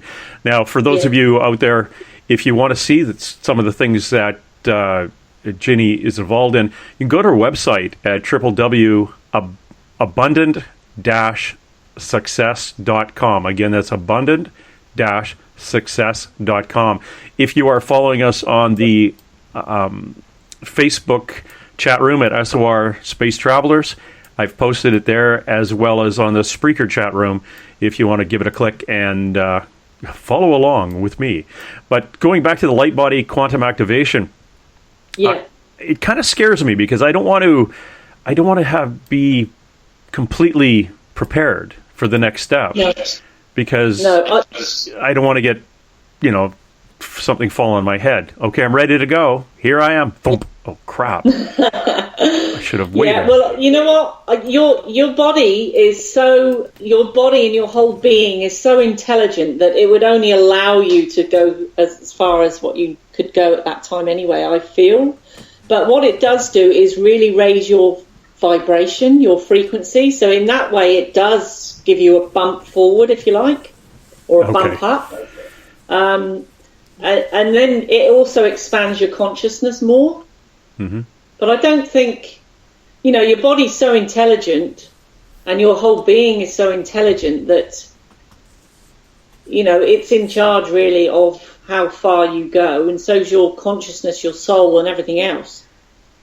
And as far as universal knowledge goes, and the energy, the source energy, it would know that I was doing this before I was even doing it. Yes, that's right. So, of course, if it was one of those things that was bad for me, that, okay, if you do this, you are going to die, or you are going to move on, I probably wouldn't be put in a position to do it. No, you wouldn't. You would be stopped. Yeah, I would be going a different direction. Yeah, it's very interesting. It's very interesting we start dealing with that. There is a plan, and I always look at it as our guides are those little bumpers on the children's bowling lane as we're working our way down, bouncing back and forth, and they're just slapping you back into the middle. And each of our lives, maybe the first incarnation, we were back and forth and bam, bam, bam. And now as we get closer, it's a little bit easier to go down the middle.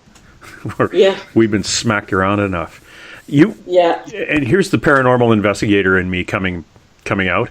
You actually do clearings and blessings. If someone's got a residual spirit activity in a home. Do you get a lot of that work where you are? Yes, a fair amount. I absolutely love doing that, because then I get to go out and go on a road trip, because we can do it distantly, but we often go actually on site. Yeah. And I always do this with a friend, because it's better two of you. Yes. You never quite know what you're going to come across. We do quite a lot of clearings. We've had numerous amount of different types of spirit that we've cleared over, and also, because I can see spirit's frequency, and I can tell if they are human or were in physical human form. And then there are occasionally we come across something that I know wasn't human. Some people would think that's demons. I actually don't believe in demons. To me, that is a strong possibility, or my feeling is that they are earthbound, perhaps ETs that have fallen off the wagon, so to speak. Mm-hmm. And that their frequency is different. So I know that they are not or were not human when they were in physical form. And like everything, when you do these clearings, it's all done with love, and those spirit people or those spirit ETs actually need to go back to where they're from. So obviously with spirit human form, it would be to the spirit world, and they need to be loved and understood and realize that, they're not going to be judged in any way. So it's a form of healing for those stuck spirit people, and we send them and guide them over to the light. It's actually a wonderful experience. And we do come across many that are very angry, upset,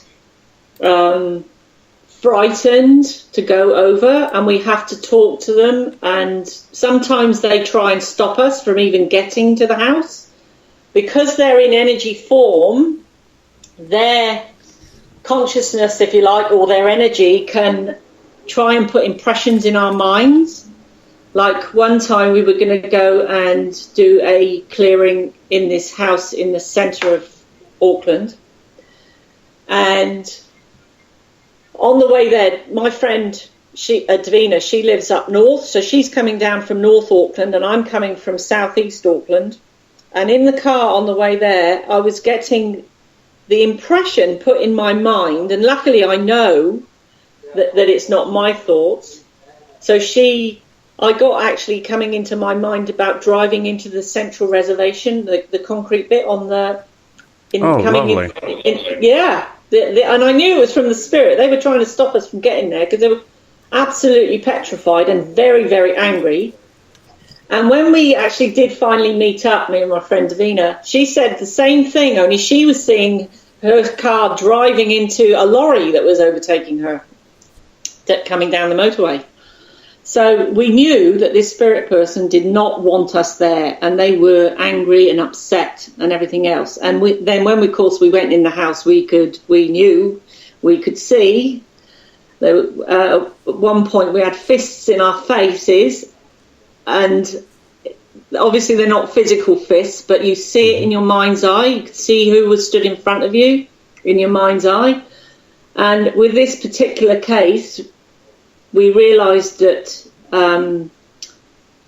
when they were on the earthly plane, they did some really not very nice things, and they were scared to go over. So what we did was we called in all the Maori ancestors to come in and help us, and of course all of our other guides were with us anyway. And then this person went up into the light, and as soon as they went, the whole light in the room lit up, the sun shone through the windows, and the energy cleared immediately. And after that, a couple of days later, I could actually feel that person feeling extremely happy and grateful that we'd actually gone to help him over. It's like he came back to thank us almost. Yeah. Well, that's fantastic. Yeah.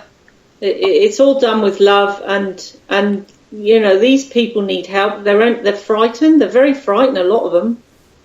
Yeah. And they can be attached to people as well, not just buildings. How do they, when you say attached to people, they just follow a person around? They're not like physically inside of them, right?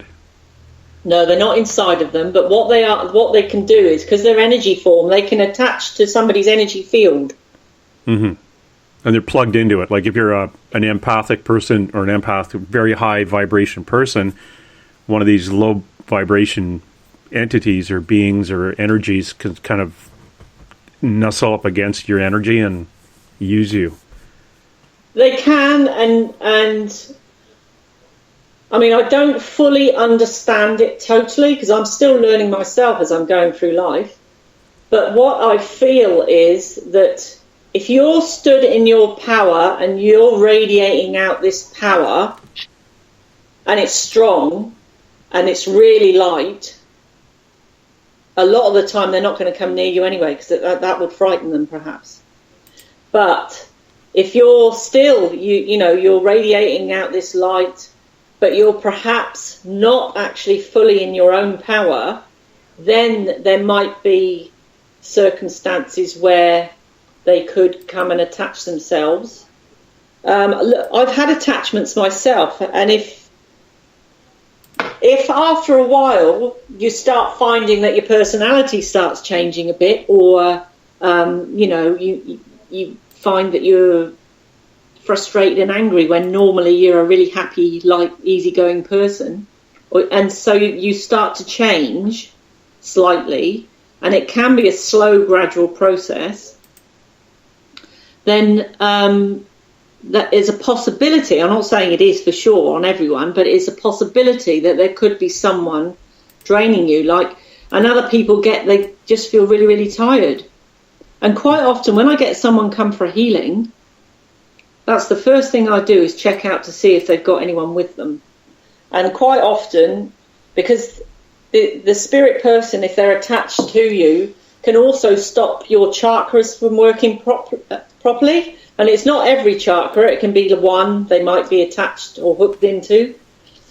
So I check out the chakras. If the chakras aren't working, then I immediately check out to see if there's a visitor. That's what I call them, visitors. And if there's a visitor, I will clear them.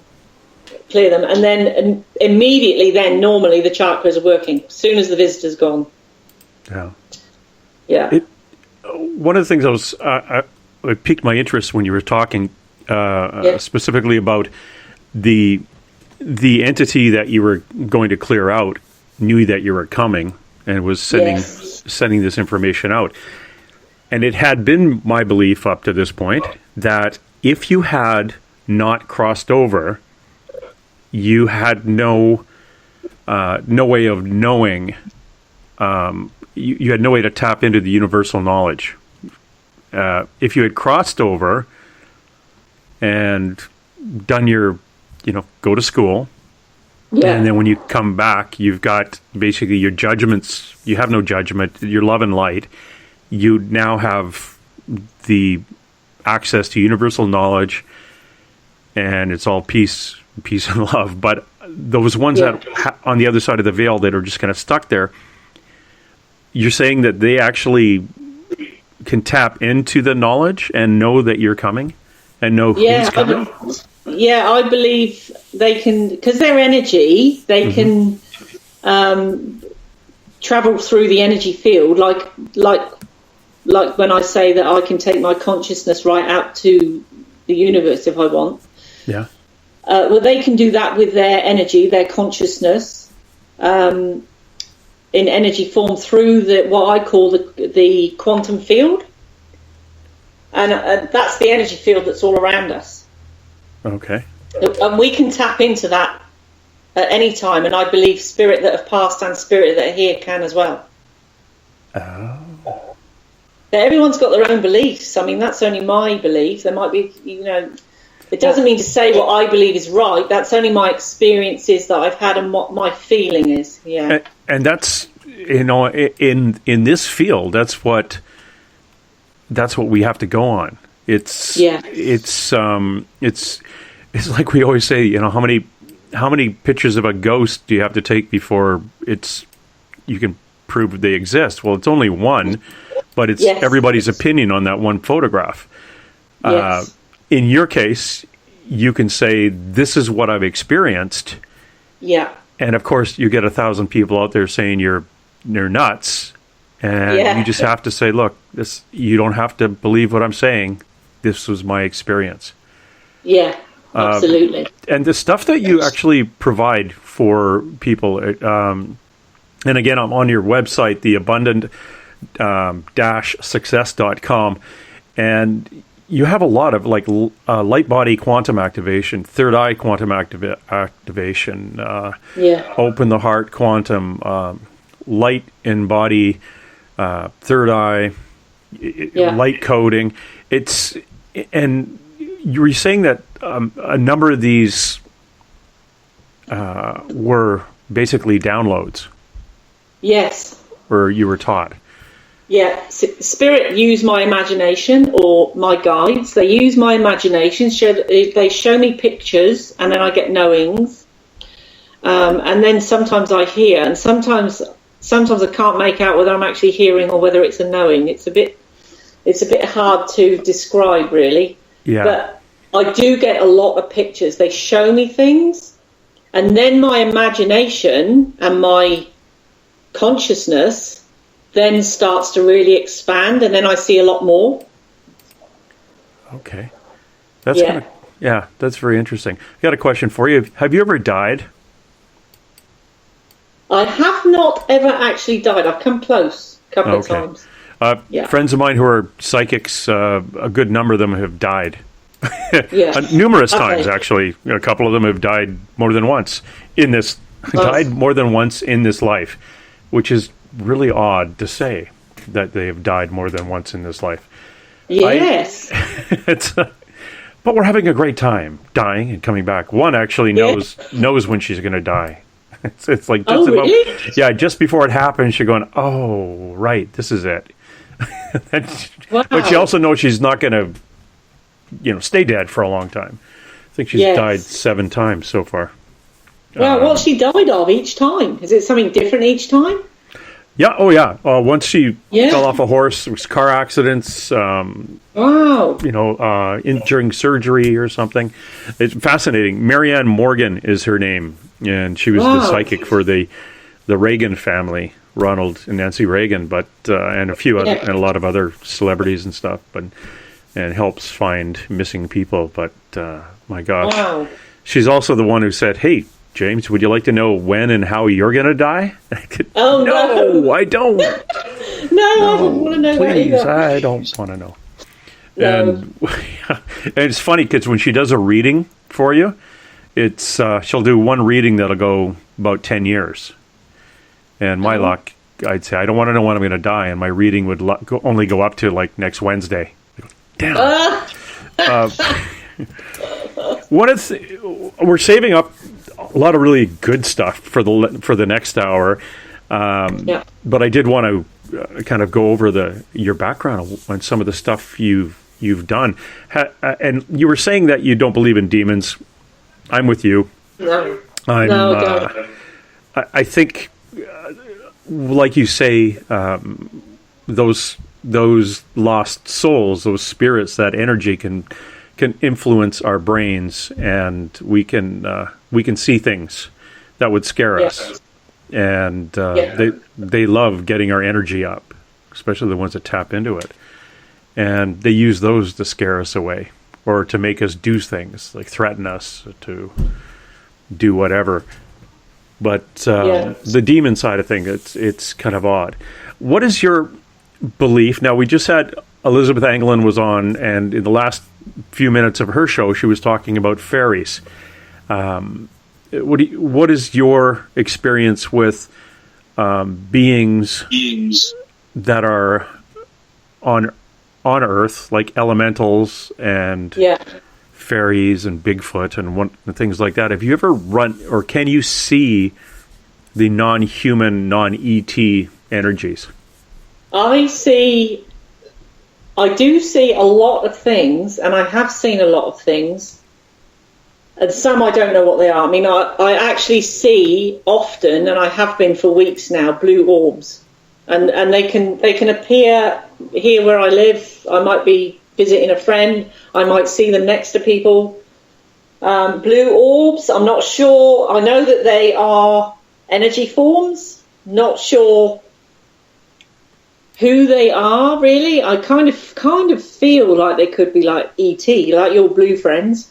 Mm-hmm. But I'm seeing them as energy form balls, like as energy.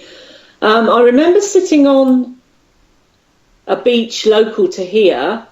This happened last year actually, and I just looked back, and as I looked back again out to sea, I saw all these sparks of light come around me, and I was with my husband and my daughter at the time, and I said, "Oh my God, look at this!" And they were literally all around me, like little tiny sparks of light. And I knew they were something, and I really wasn't sure what. But I said to my husband, "Can you see this?" And they were going, "No, we can't see anything." And I'm literally seeing these little tiny sparks, and they kind of came past me.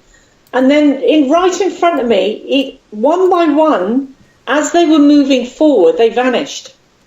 Now, I thought, to me, that was an earth-type spirit of some sort, or several of them, little ones. And when I discussed this with someone else, he said that would have been the fairy folk. So I didn't know actually what they were. There certainly was no horrible feeling about them. In fact, it was absolutely a gorgeous feeling, a fun feeling, a joyous kind of feeling. but I saw them as energy, so like little light sparks, really. So I didn't actually see them as fairies, but that's what this person I was speaking to said. He's had the same, and he felt they were fairies. Oh, okay. But I do know other people that actually do see fairies. I see. Yeah, but I don't. Yeah. Okay. Another question before we take our break here. What is your opinion or belief in hell? I don't actually believe there is hell as people think that hell is. Yeah, I don't. I mean, it might exist, but I don't even go there. I don't even think about it. I don't even feel it or anything like that. My whole being is towards light, love, and even, like I said before, even the not very nice spirits or the angry spirits that we clear over. Really, all they need is love and understanding. And as soon as they get that from us and they release the fear that they hold, they go over, and I believe they go to the light no matter what they've done.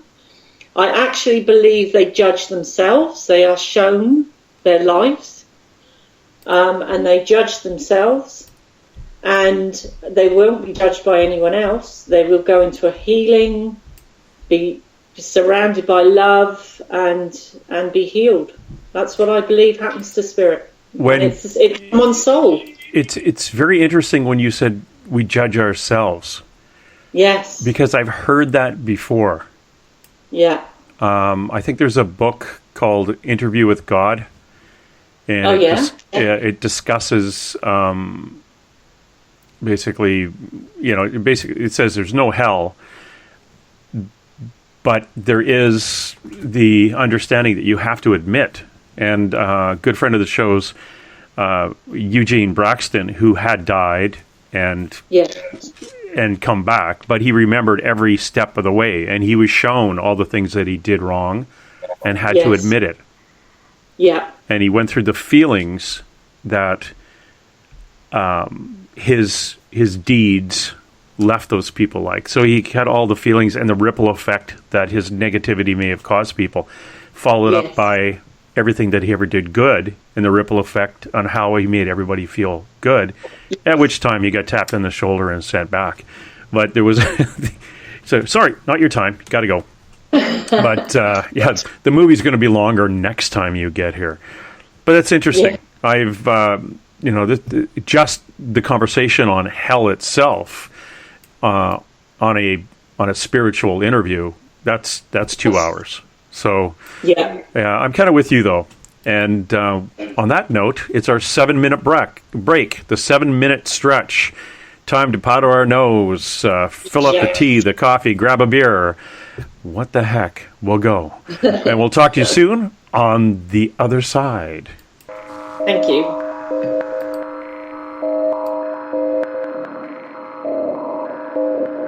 Hi there, this is Dave Scott, and I would like to invite you to listen Monday through Friday right here on Spaced Out Radio. 3 hours a night of the top stories with the top guests, ranging topics from UFOs to ETs, ghosts to Sasquatch, and everything in between. We are live every night, 9 p.m. Pacific, midnight Eastern. So come on in and take a listen at spacedoutradio.com. Spaced Out Radio will take you out of this world. Hi there, this is your psychic medium Joanna, and I would love it if you would join us every other Sunday on Spaced Out Weekend. With host James Tyson, we'll bring you personal psychic messages on 2 mediums and a large. Questions about love, life, career changes. We would love it if you would come and join us live. Call in and listen in for the experience. Allow us to open the doors to your other side. 2 mediums and a large, heard only on Spaced Out Weekend at spacedoutradio.com.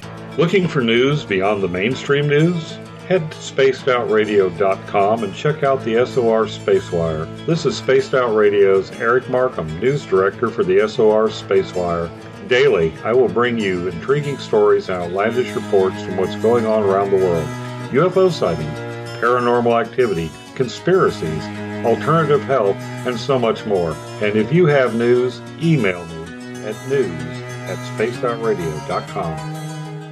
Attention Spaced Out Radio listeners. For only $5 a month, you can join Spaced Out Radio Space Travelers. Your membership at spacedoutradio.com will give you access to private fan area on the website, get you a monthly newsletter, draws for monthly swag, and a whole lot more. Sign up today to become a part of the Spaced Out Radio experience. Strange creatures lurking in the night, the sounds of wood knocking in the forest, odd happenings right out of a fictional world. These are the reports I love. Hi there, this is author Ronald Murphy, and I would love it if you join me and Spaced Out Radio host Dave Scott the second Wednesday of every month on our journey into the unknown land of cryptozoology at spacedoutradio.com. From Mothman to Frogman and everything in between. Hey, they don't call me the crypto guru for nothing. Greetings and salutations, space travelers, from the Chronicles of the Unknown team. What is Chronicles of the Unknown? I keep hearing about this thing. It's a new paranormal reality TV show based right here in beautiful British Columbia, Canada. Follow our team as we uncover claims of activity on the Caribou Gold Rush Trail. You can also follow us here every third Monday, where 2 members of our team will be available to answer your questions. We'll give you some equipment updates and some of our experiences on the road, right here on Spaced Out Radio. For over 40 years, the Purple Energy Plates have been delivering amazing results for their many customers. Inspired by the great genius Nikola Tesla, the harmony, healing, and energetic effects of the plates have proven over and over to be beneficial and often miraculous to thousands of customers. With their money-back guarantee and the many benefits, how can you afford not to get one? Check their site for daily specials and choose from their many energy products. You won't be sorry. Visit them today at purpleplates.com for mind, body, and spirit, and expect a miracle. Patrolling the Pacific Northwest, we are always on the lookout for the strange and unassuming stories that real people are experiencing. Hi, I'm Vincent Zunza from Pacific North Weird. Me and Alexandra Sullivan have teamed to bring to you those odd stories that never seem to make it into the mainstream. Stories so weird that will leave you scratching your head wondering, is this real? It's as real as it gets with Pacific North Weird. You can watch our videos right here at spacedoutradio.com. Find yourself constantly looking up in the sky, looking for answers? Have you had extraterrestrial contact? Are you an abductee? Looking for answers to your experiences? Hi there, I'm R. Keith Andrews, Spaced Out Radio's resident ET expert. Join me live the first Friday of every month, where I take questions from the Spaced Out Radio chat room and help you understand those from the far-off world. It's 2 hours of knowledge every experiencer should listen to. Hope to see you there. Hey everybody, this is Patrick Webster Small, and I'm here to bring you the Webster Phenomena every Saturday night, live at 8 p.m. Pacific, 11 p.m. Eastern. If you're looking for aliens and extraterrestrials, well, we've got them. Big and tall, short and small. You're bound to find what you're looking for. So join me on the Webster Phenomena right here on Spaced Out Radio. Hi there, this is Jolene with Reveal Reiki and Readings, and I want you to relax. Let me help you chill out and get in touch with your body, mind, and soul. In this busy world, sometimes we need to let go, and this is where I can help. Visit my website, rivuletrr.wix.com/rivuletrr&r, or my Facebook page, Rivulet R&R, to set up an appointment for relaxation, Reiki, or readings, no matter where you are. It's time for you to make time for you. You hear footsteps in the empty room above you. A rocking chair begins rocking by itself. Don't be afraid of the things that go bump in the night. Reach for Spirit Storybox, the iPhone app the Huffington Post UK called the only ghost hunting app you will ever need. Spirit Storybox. The spirits are telling their stories. Are you listening? Every month on Spaced Out Radio, we look into the deep and dark reports of cryptids roaming around the world with me, Rob Morphy, from Cryptopia.us. I would love it if you would join me and host Dave Scott as we delve into the most arcane stories and reports regarding creatures of the unknown. My job is to hunt down the details and bring the evidence forward to you. These aren't your regular Bigfoot stories I'm talking about either. You can find out more about crypto history at spacedoutradio.com.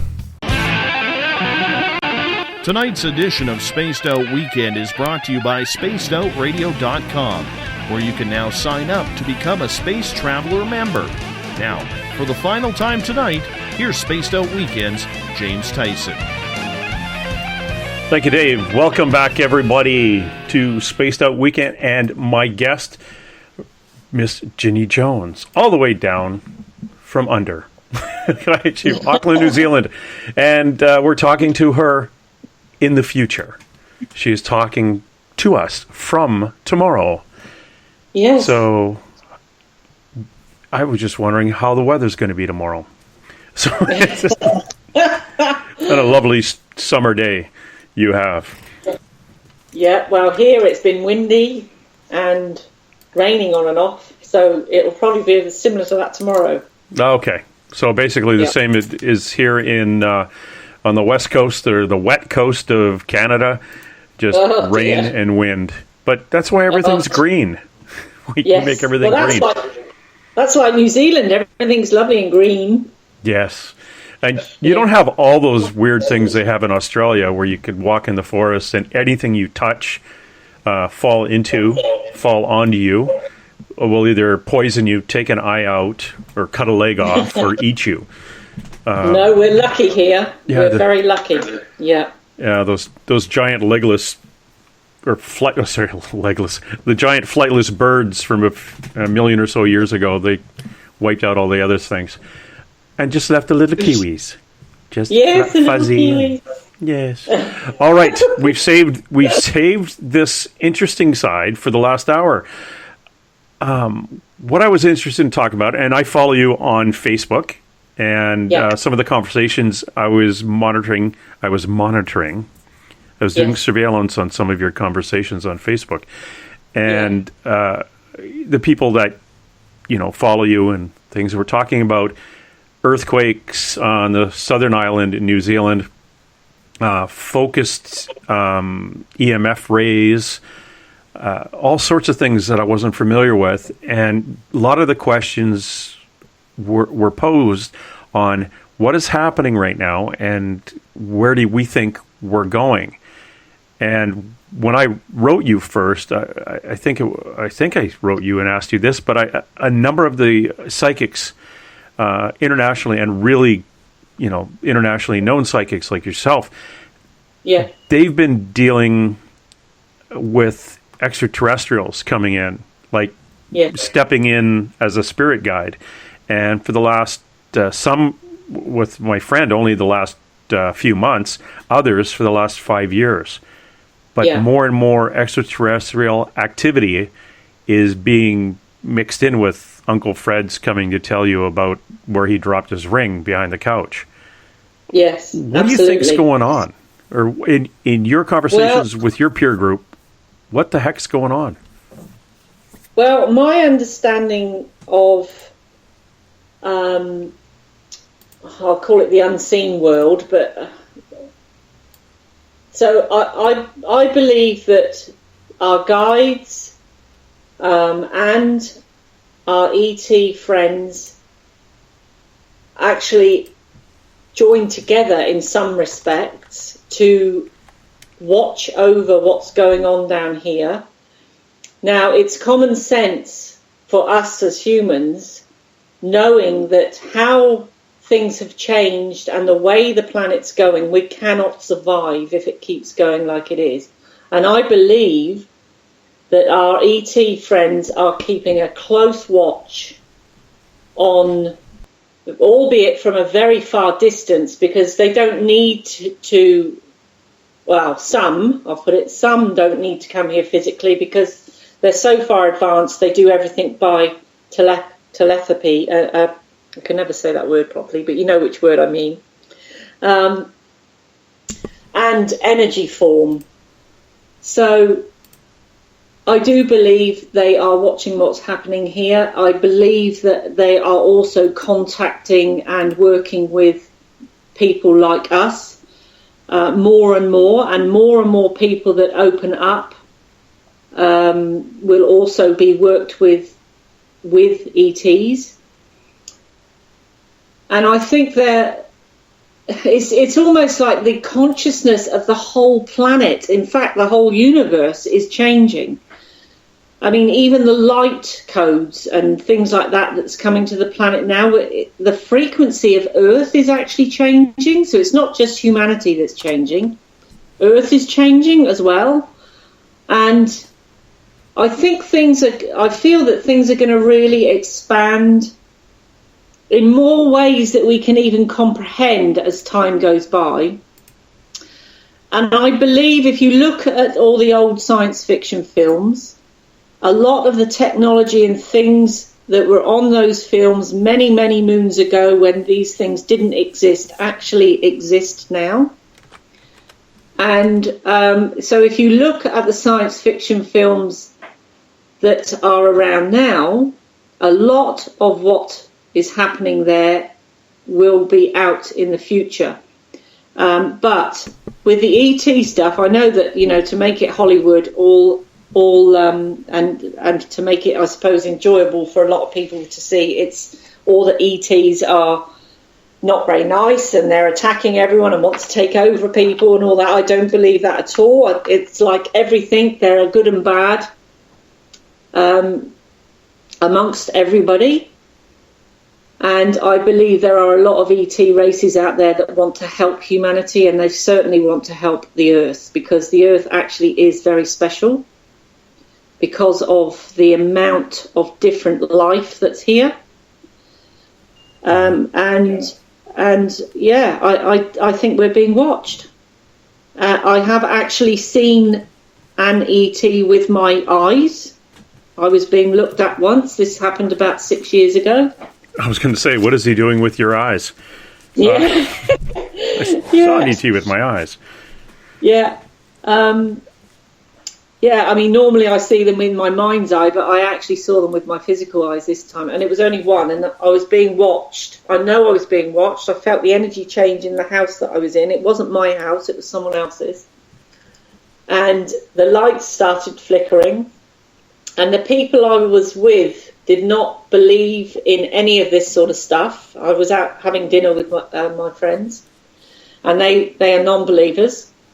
And I knew that the frequency in the room had changed, and then the lights started flickering like crazy, and I went down the hallway and the light down there was flickering, and my friend went, "Oh, the bulb must be going," and I knew it wasn't that. So anyway, I was looking out the window behind my friends, and I just for about 5 seconds saw a grey ET looking in at me.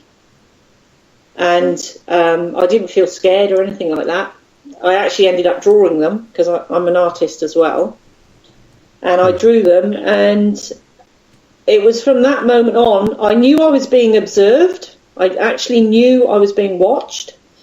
And from that moment on, I then started to have more thoughts, more consciousness and conscious thoughts about ET races and things like that. And then I suppose that's probably the very beginning of me actually experiencing like the healings, ETs coming in with the healing sessions that I was doing.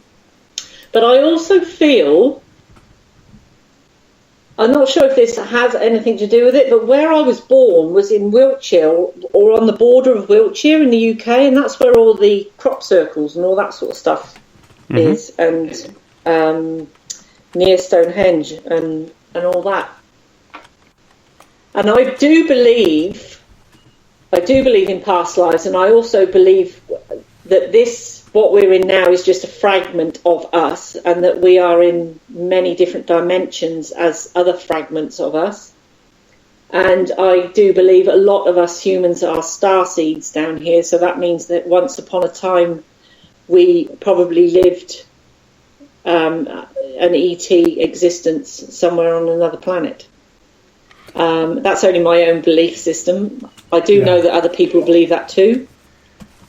I had a reading not too long ago, and the psychic told me, and she actually drew a picture of what, quote unquote, I really look like, and it is an alien being. Yeah, and that's the first time anyone ever said that to me. And then I went, and the psychic Joanna, who comes on my show, I said, "Okay, Joanna, this psychic said I'm actually an ET. What can you tell me about it?" And now Joanna's the one who's got Rob, her new ET spirit guide, who stepped through, which is causing her nothing but anxiety, really, because of all the information she's getting. She had said that, well, I'm getting an image that's standing in front of me now, and it's about 7 feet tall, blue, and long arms, and went through this whole thing, and I went, oh, great. So I really am this. So that would be kind of my family. That would be my star family, I guess, wouldn't it? Yes. Yeah, that's what I feel, yeah. And a friend of mine, Derek Faust, he started in the last year or two, or 3 or 4 years now, he's been seeing these blobby light shapes, and that's what he's been told. Those are his light beings. Those are his family coming back and kind of looking and saying hi, which I think is odd, because does that mean you're going to be going soon, or is this his last kick at the cat in this dimension before he goes on to the fifth?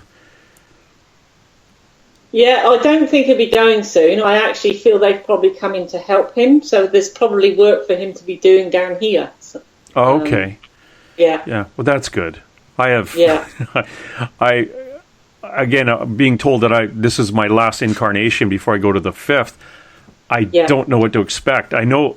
I shouldn't say I know this. I have been told that the fifth is our last incarnation with a body, and then the sixth and seventh are light energy. Light energy. Well, that feels right to me. Yeah. Light energy. Yeah, or light codes, however you want to call it, really. Yeah, blobs. Yes. Or blobs orbs, of light. Yeah. Orbs. Yeah, exactly. Orbs. Yeah. Go ahead. That feels right, but I actually believe there's more than 5 dimensions. I think it goes on and on. It's energy. Yeah. Everything is energy, and energy is it doesn't end.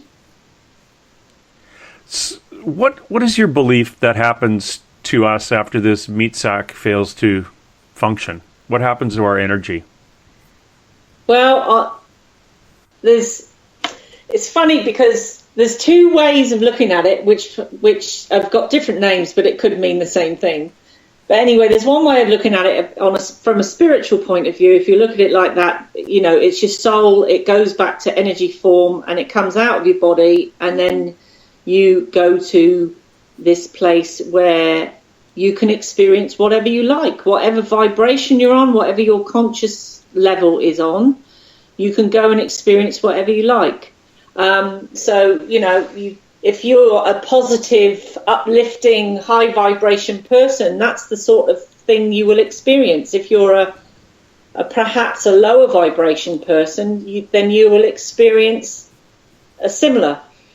And if you look at it from it's not even scientific, but perhaps a more scientific point of view, then if you think of planet Earth and the energy field that's around planet Earth, which is in different layers, then the souls from people, when they die, and animals, and anything else, become energy form and then go up into a certain layer that's around the planet, but can move backwards and forwards.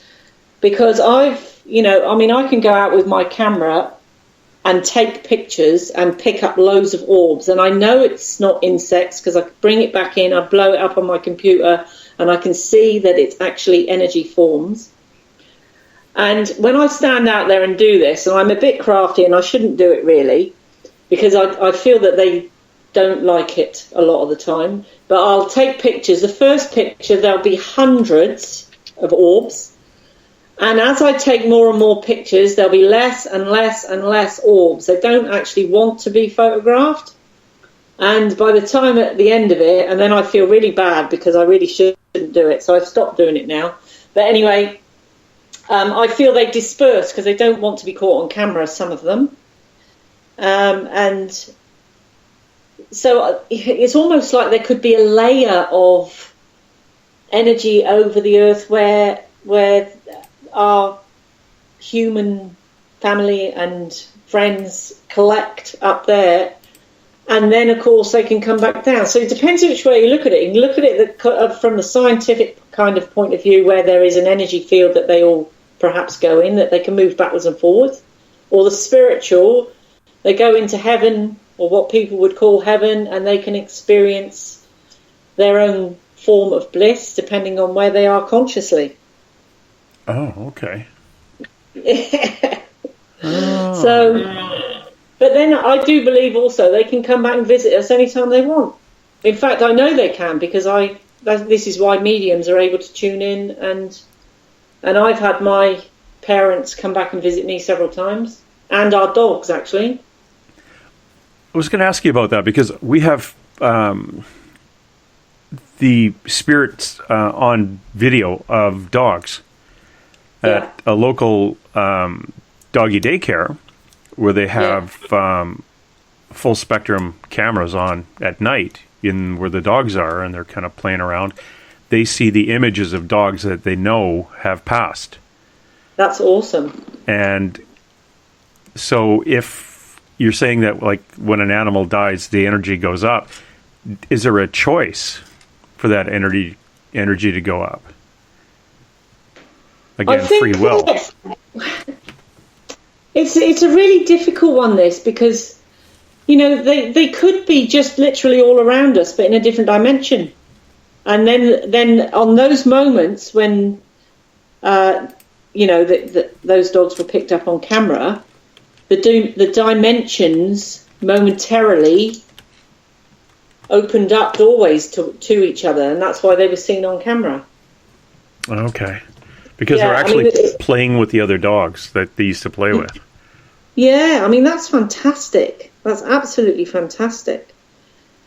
I mean, I've been to majorly haunted places in the UK where I have, not with my human eyes, but with my mind's eye, I've been walking down a corridor in this old manor house, and there's been a little girl skipping alongside me. And I've also seen, you know, and I did see them as what they would have looked like in their human form in this place in particular. And I saw a woman with a long crinoline dress on, very, very, very nicely dressed, holding the hands of a little boy. And then I saw this other male spirit, and I felt like he had a tall top hat on and a black coat and a suit and everything. And I've seen them. So in that place in particular, you know, these dimensional doorways were open. Okay. And we've had in the house that we used to live in, we've just moved, but the house that we used to live in, where I used to do all my spiritual work from, we were quite often getting things happening in the house with the electrics, the TV turning on and off by itself, all sorts of things going on, and that's spirit activity. But it never frightened any of us. It was just part and parcel of it. And every so often I used to have to check my own house out and then clear spirit over to the light. Yeah, we had one of those in our basement. My daughter, it showed up because of my daughter, who's a very high empath. Yeah. And it was a kid that used to live here and was down in the basement. And we finally got him to move on. And I was told that he was very sad moving. Yeah. Came in with his head down and moved him up and on, which is really cool, because we had no idea if it worked until another psychic said, "Oh, that thing in your basement, yeah, it went." And then Joanna said, "Oh, he didn't like to go, but he went." Oh, He had committed suicide a few miles away from here when he was in his early 20s. Yeah. And came back, and my understanding was he was mirroring, if I say that right, mirroring my daughter's age. As she would get older, he went back and kind of was at that same age as her, getting older. Yeah. And she had always been terrified to go into the basement. Ever since she was a kid, she wouldn't go down. And then she's good now; she'll go down. But so she's very aware, then, isn't she? Very open and aware. She's way higher than I am. Very, very, very high vibration. She has. I think a lot of children are. Yeah, and she's her sister's not as connected, but this one, holy smokes, she's she still doesn't believe it. She believed it enough when a psychic said this is how to block people from taking your energy, and she was fine after that. She's sleeping well and the whole bit, but the whole voodoo thing, she says, well, if I believe she's, your cranky mid-teen girl who doesn't believe in God because it's not cool. And she said, well, if I believe in spirit guides, then I have to believe in a guardian angel. And if I believe in an angel, then I have to believe in God. Yeah. And I don't believe in God. And instead of me getting an argument with her, two psychic friends, two independent ones said, oh, it's okay. She's got a year or two left, and she and a friend will it'll come to them both at the same time. So they're going to have a epiphany, or a truck will drop on them or something. I don't know. I shouldn't say that. But no, but they will. With maturity, they'll realise. On the Facebook page, you had one of your followers talk. You had pictures of New Zealand. Sorry, and about the earthquakes and focused EMF rays that there was an indication is man-made, and the government was doing experiments or something. Do you know much about that stuff? Or I actually don't know much about that. I've only heard little bits, and I shared that post because as far as I'm aware, what I've been told, and I don't know whether this is correct, but there is some seismic beam. There's a ship going around New Zealand, and I think they're searching for places to do mining.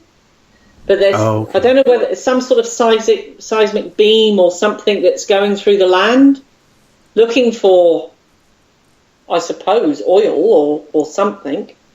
Mm-hmm. But it's a ship that's going around New Zealand. But I don't know an awful lot about it, to be honest. Oh, okay. So it's not it's not some government probe from trying to sink the island or something. Yeah.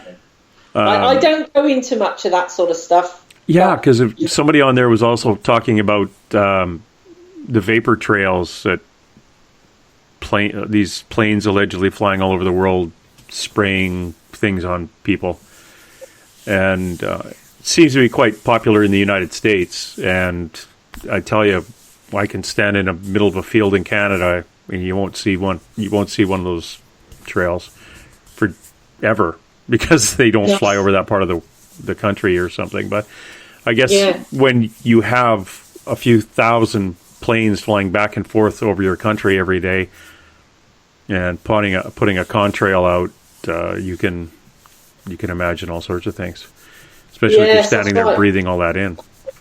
And to be honest, for all I know, it might be happening. I don't actually watch that sort of stuff, really.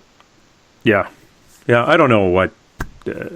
Anyway, I don't get much into the conspiracy stuff. Yeah, me neither. I honestly think you can't get 10 people to agree on one thing. So to have an entire hidden army doing things would be a little bit out there. But that's good, because Dave Scott, who does a show Monday to Friday, he talks about that stuff. Yeah. And when we go for a beer, I shoot it all down, which frustrates him. I bring in reality, and he goes, "Don't do that. What do you mean talking sense?" I am curious, and again, as a paranormal investigator, and you are almost a paranormal investigator because you do go into houses looking for spirit activity. Yes. I wonder what and again, going back to what we talked about at the top of the hour, where are we going? And my theory is, okay, psychics over the last, as long as they've been around, they got the short end of the stick because I tell you, there's a lot of really fake ones out there.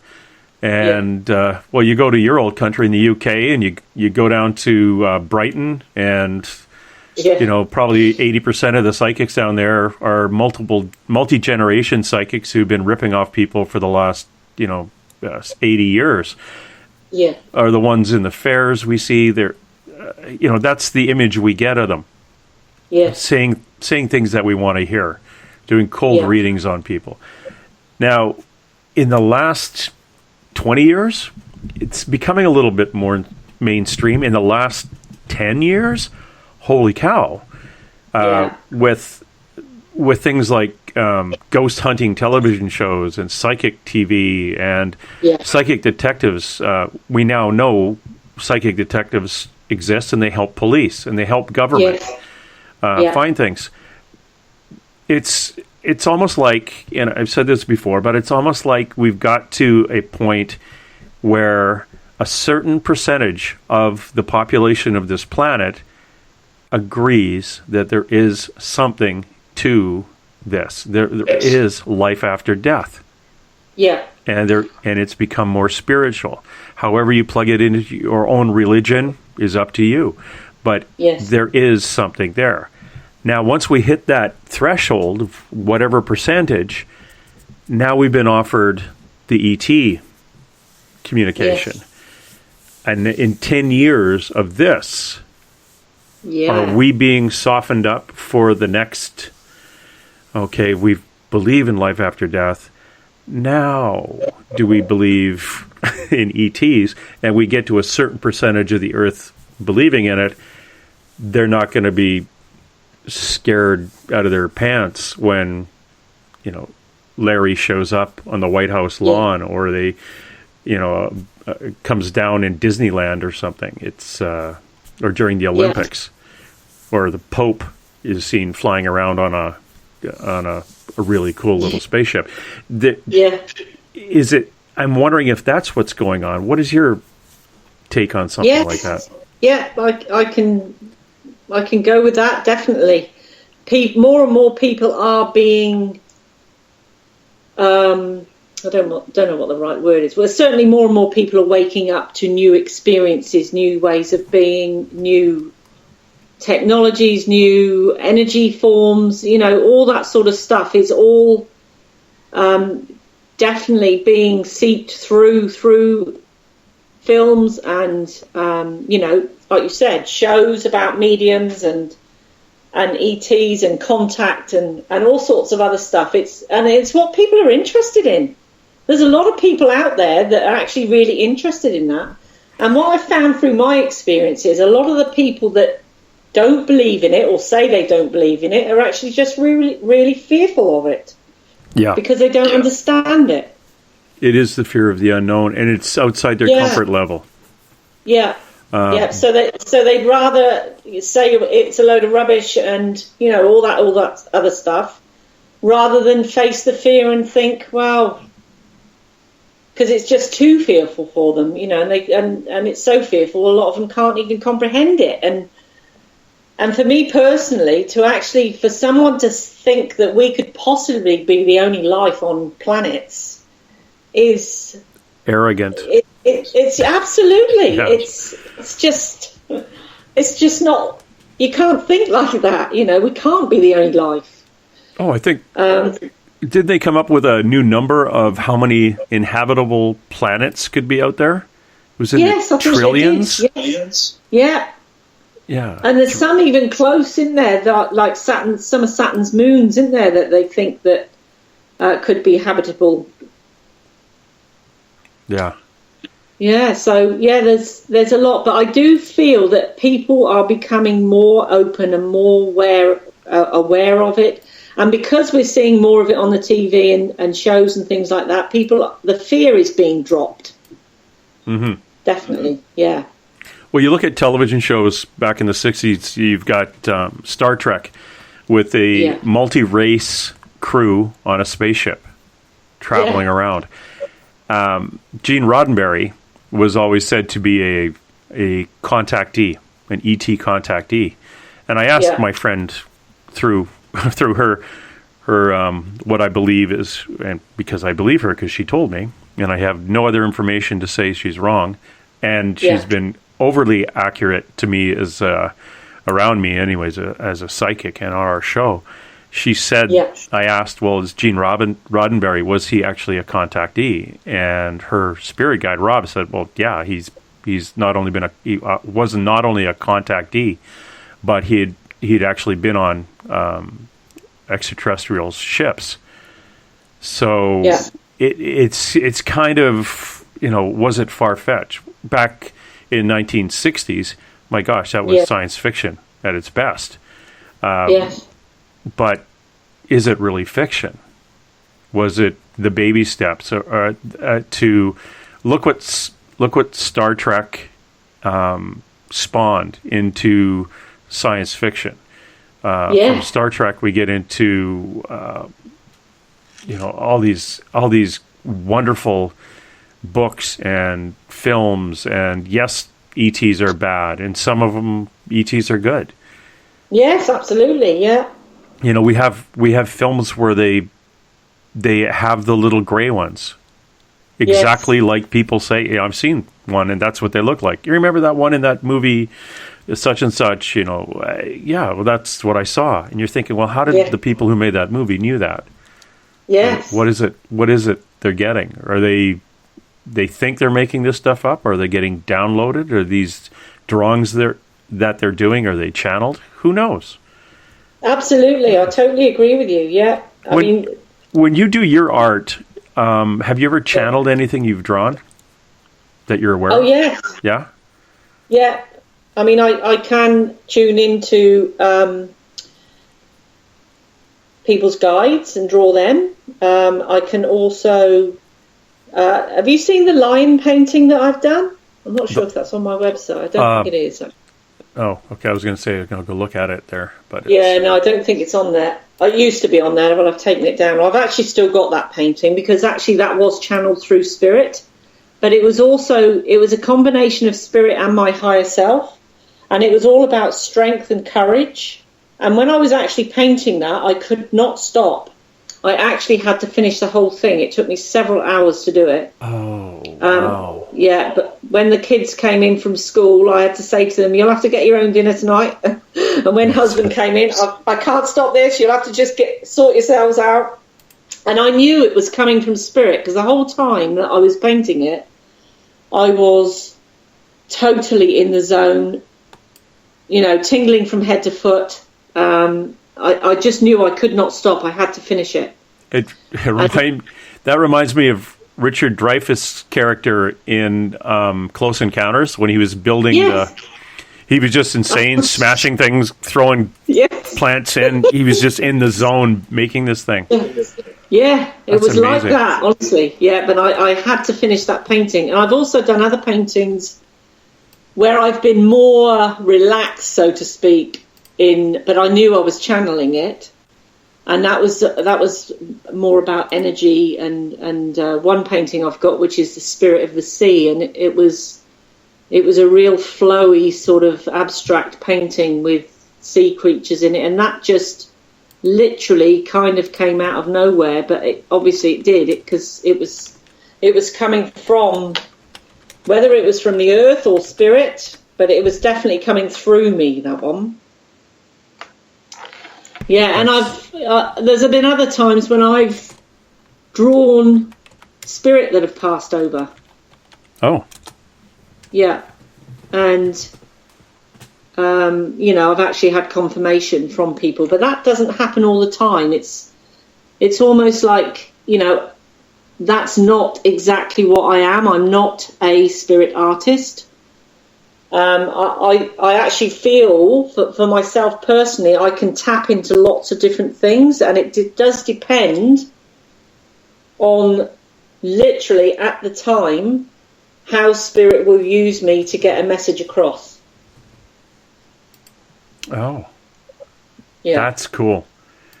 You're familiar with the young American girl named Akiane Kramaric, who painted a... yes. I interviewed her, and wow, she channels those paintings. They're fantastic. Yeah, and she was told when she was quite young that she would eventually get to a point where she can't paint anymore. Yeah. So what it is the channeling is backing off, and she's now getting into poetry.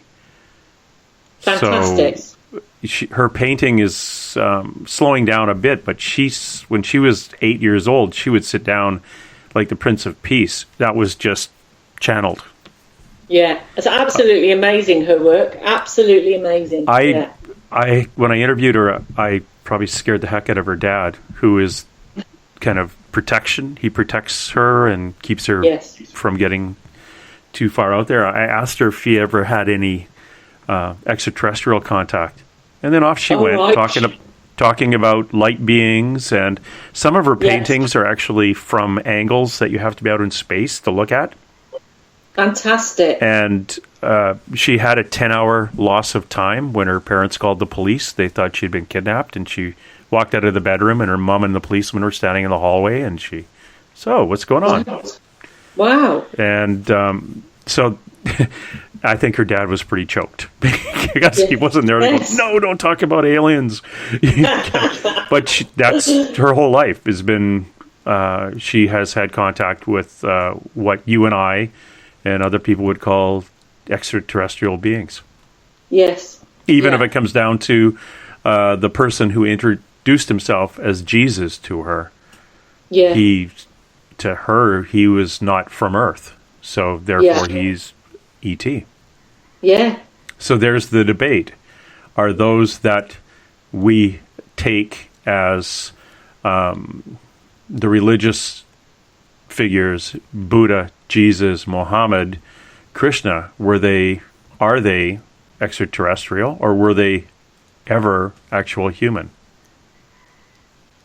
Well, that is something to think about, isn't it? Yes, and something that we can't answer. No, we can't. We absolutely can't answer that. No, but we can make up really good stuff about it. Yeah. It could be the... my belief in Jesus is that he was a most fantastic healer. Mm-hmm. But I kind of feel that he did walk the earth as a human, and he was an absolutely fantastic healer, and the people followed him, and that's why the authorities didn't like it, because it was all about control in those days as well, of course. Yeah. Well, like it is now in some respects. That's my thoughts on him, and I believe that that was probably his last lifetime on Earth. So that would have been a fifth dimensional type. Hey, can we be a fifth dimensional being in the fourth dimension? Well, there's lots of people. I'm not sure about this because I've still got to learn more about this. But there's lots of people that believe that we will go into the fifth dimension without dying. Oh, cool. Hey, hold on. Because I was told that Beethoven was a fifth dimensional being in the fourth dimension. Yeah. Because you got your deaf guy writing music mathematically. Yes. So, and probably Leonardo da Vinci, somebody like that. Yes. Wow. And what's that scientist's name? God. The guy in the wheelchair? No, the one with the fuzzy hair. I can't remember. Oh, Einstein. Yes, Einstein. He was before his time, if you look at some of the things he spoke about. Yeah. And if you look at John Lennon, yes, his songs were actually way before their time, really. Yeah. Peace on Earth and all that stuff. And he did see ETs. He did see UFOs. Actually, he was standing out having a smoke on his balcony, and one kind of hovered in front of him. Yeah. And he darn near pooped himself. Yeah. Well, there was other artists too. One of the songs that Led Zeppelin put out was supposed to have been channeled. Yeah. From an ET. Oh, yeah. See, I believe a lot of people channel things that are going to come about in the future without even realising it. Did you see that post on Facebook the other day about The Simpsons? One of their stories was about the president now actually reaching presidency. Yes, I did.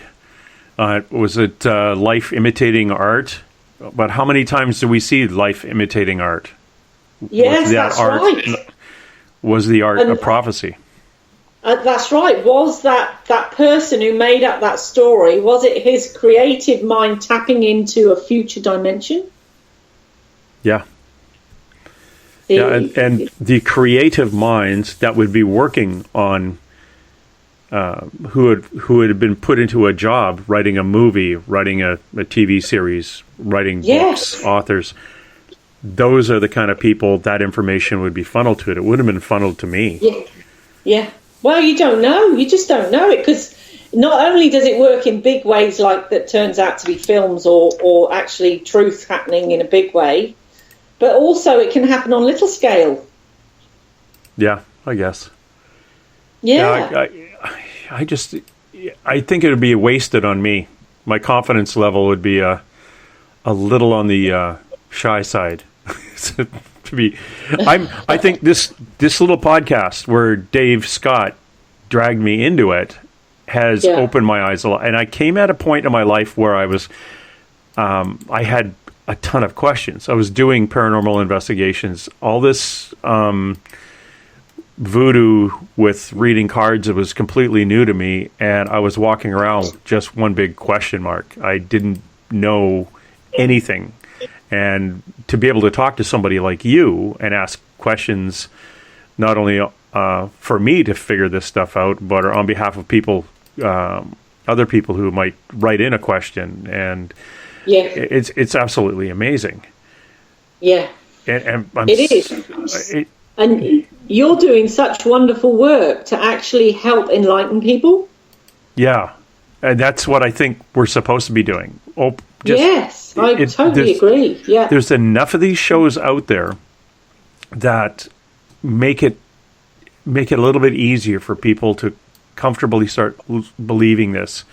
We're pointing people in the direction of books and authors and people like you on a website who can teach and guide you through these things.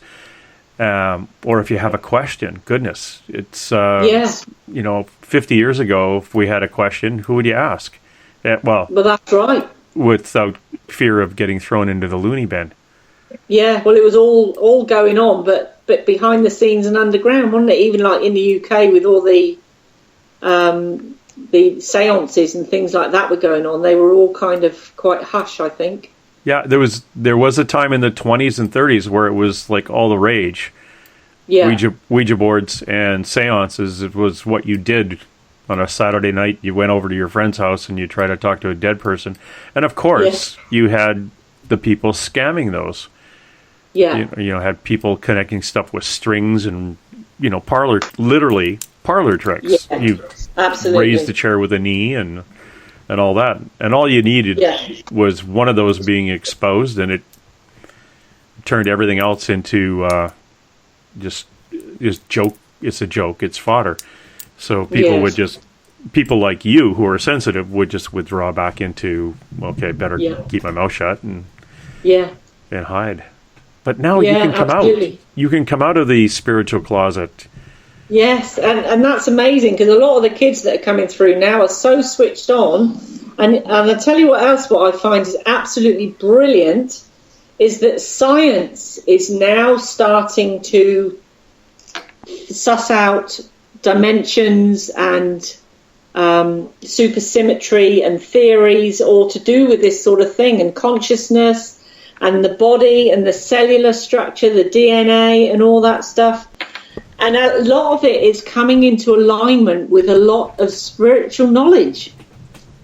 Yeah. And it's fantastic.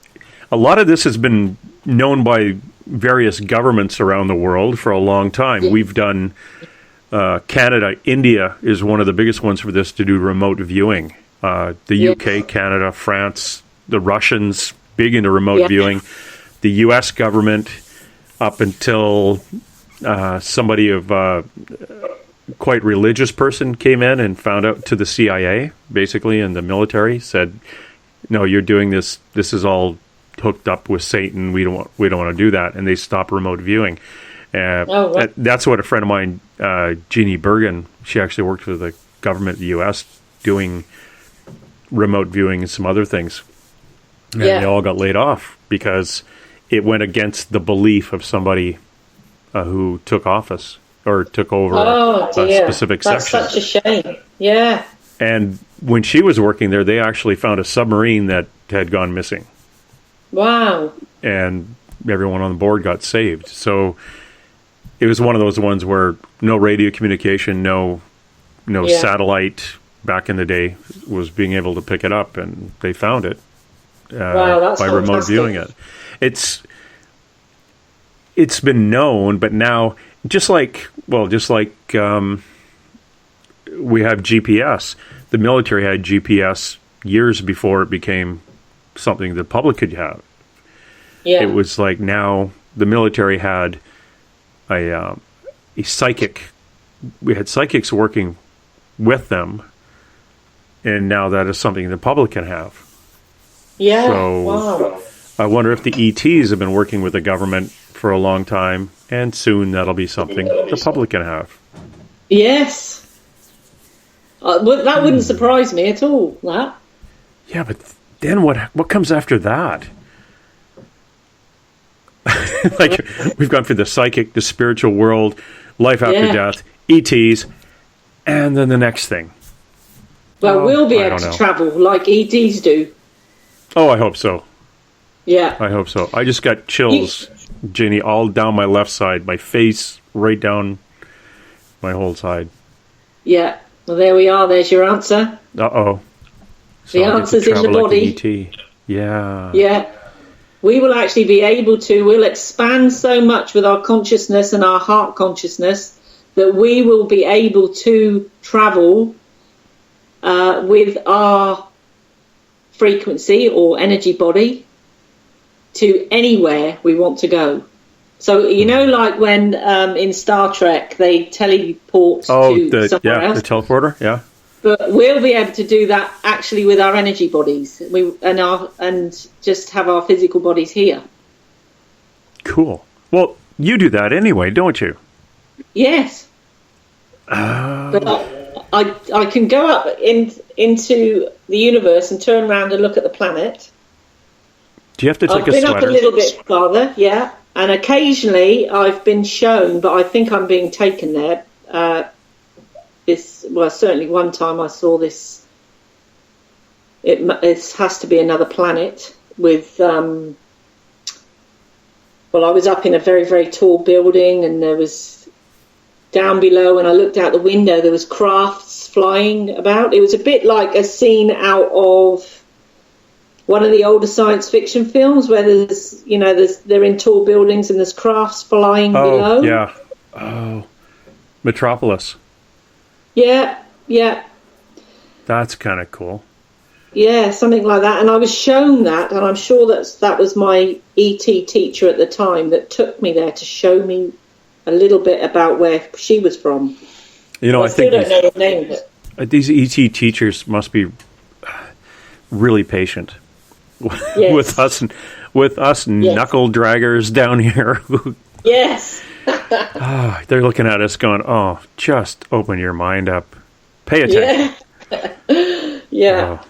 It'd be like my music teacher when I was in school, but it's fascinating.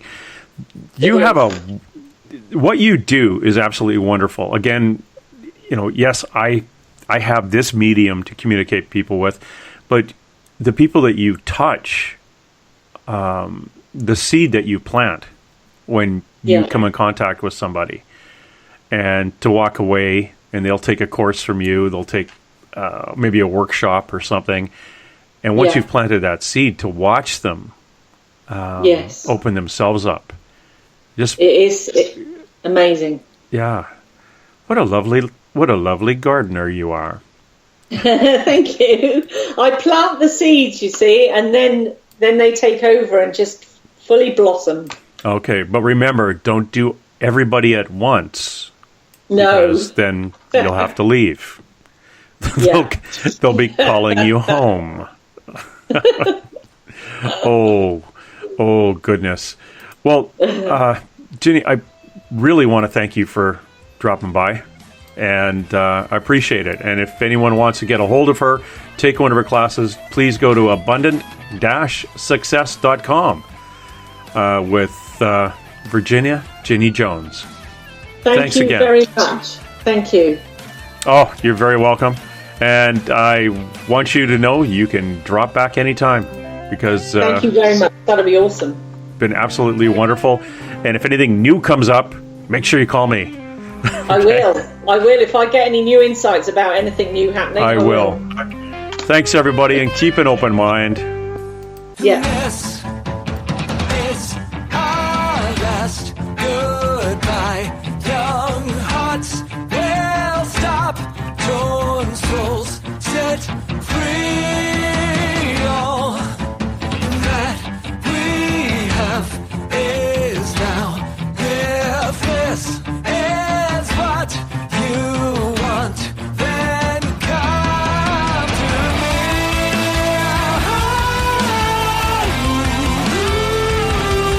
All right, that's it. Let's roll. And hey! Let's be careful out there. Far over the snow, what are those voices? They sing as they go, what are those voices? Look over the mountain,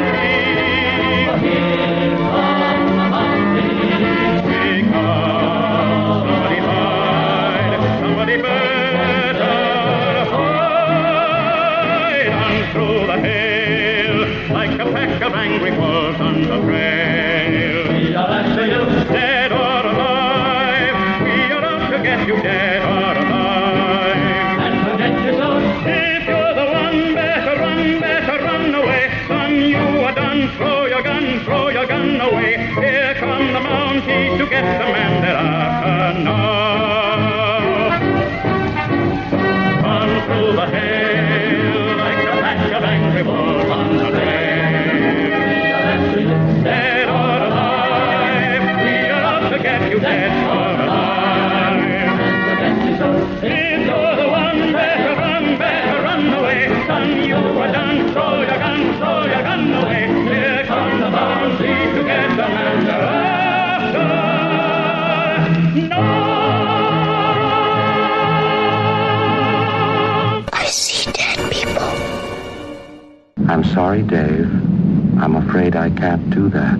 Dave's not here!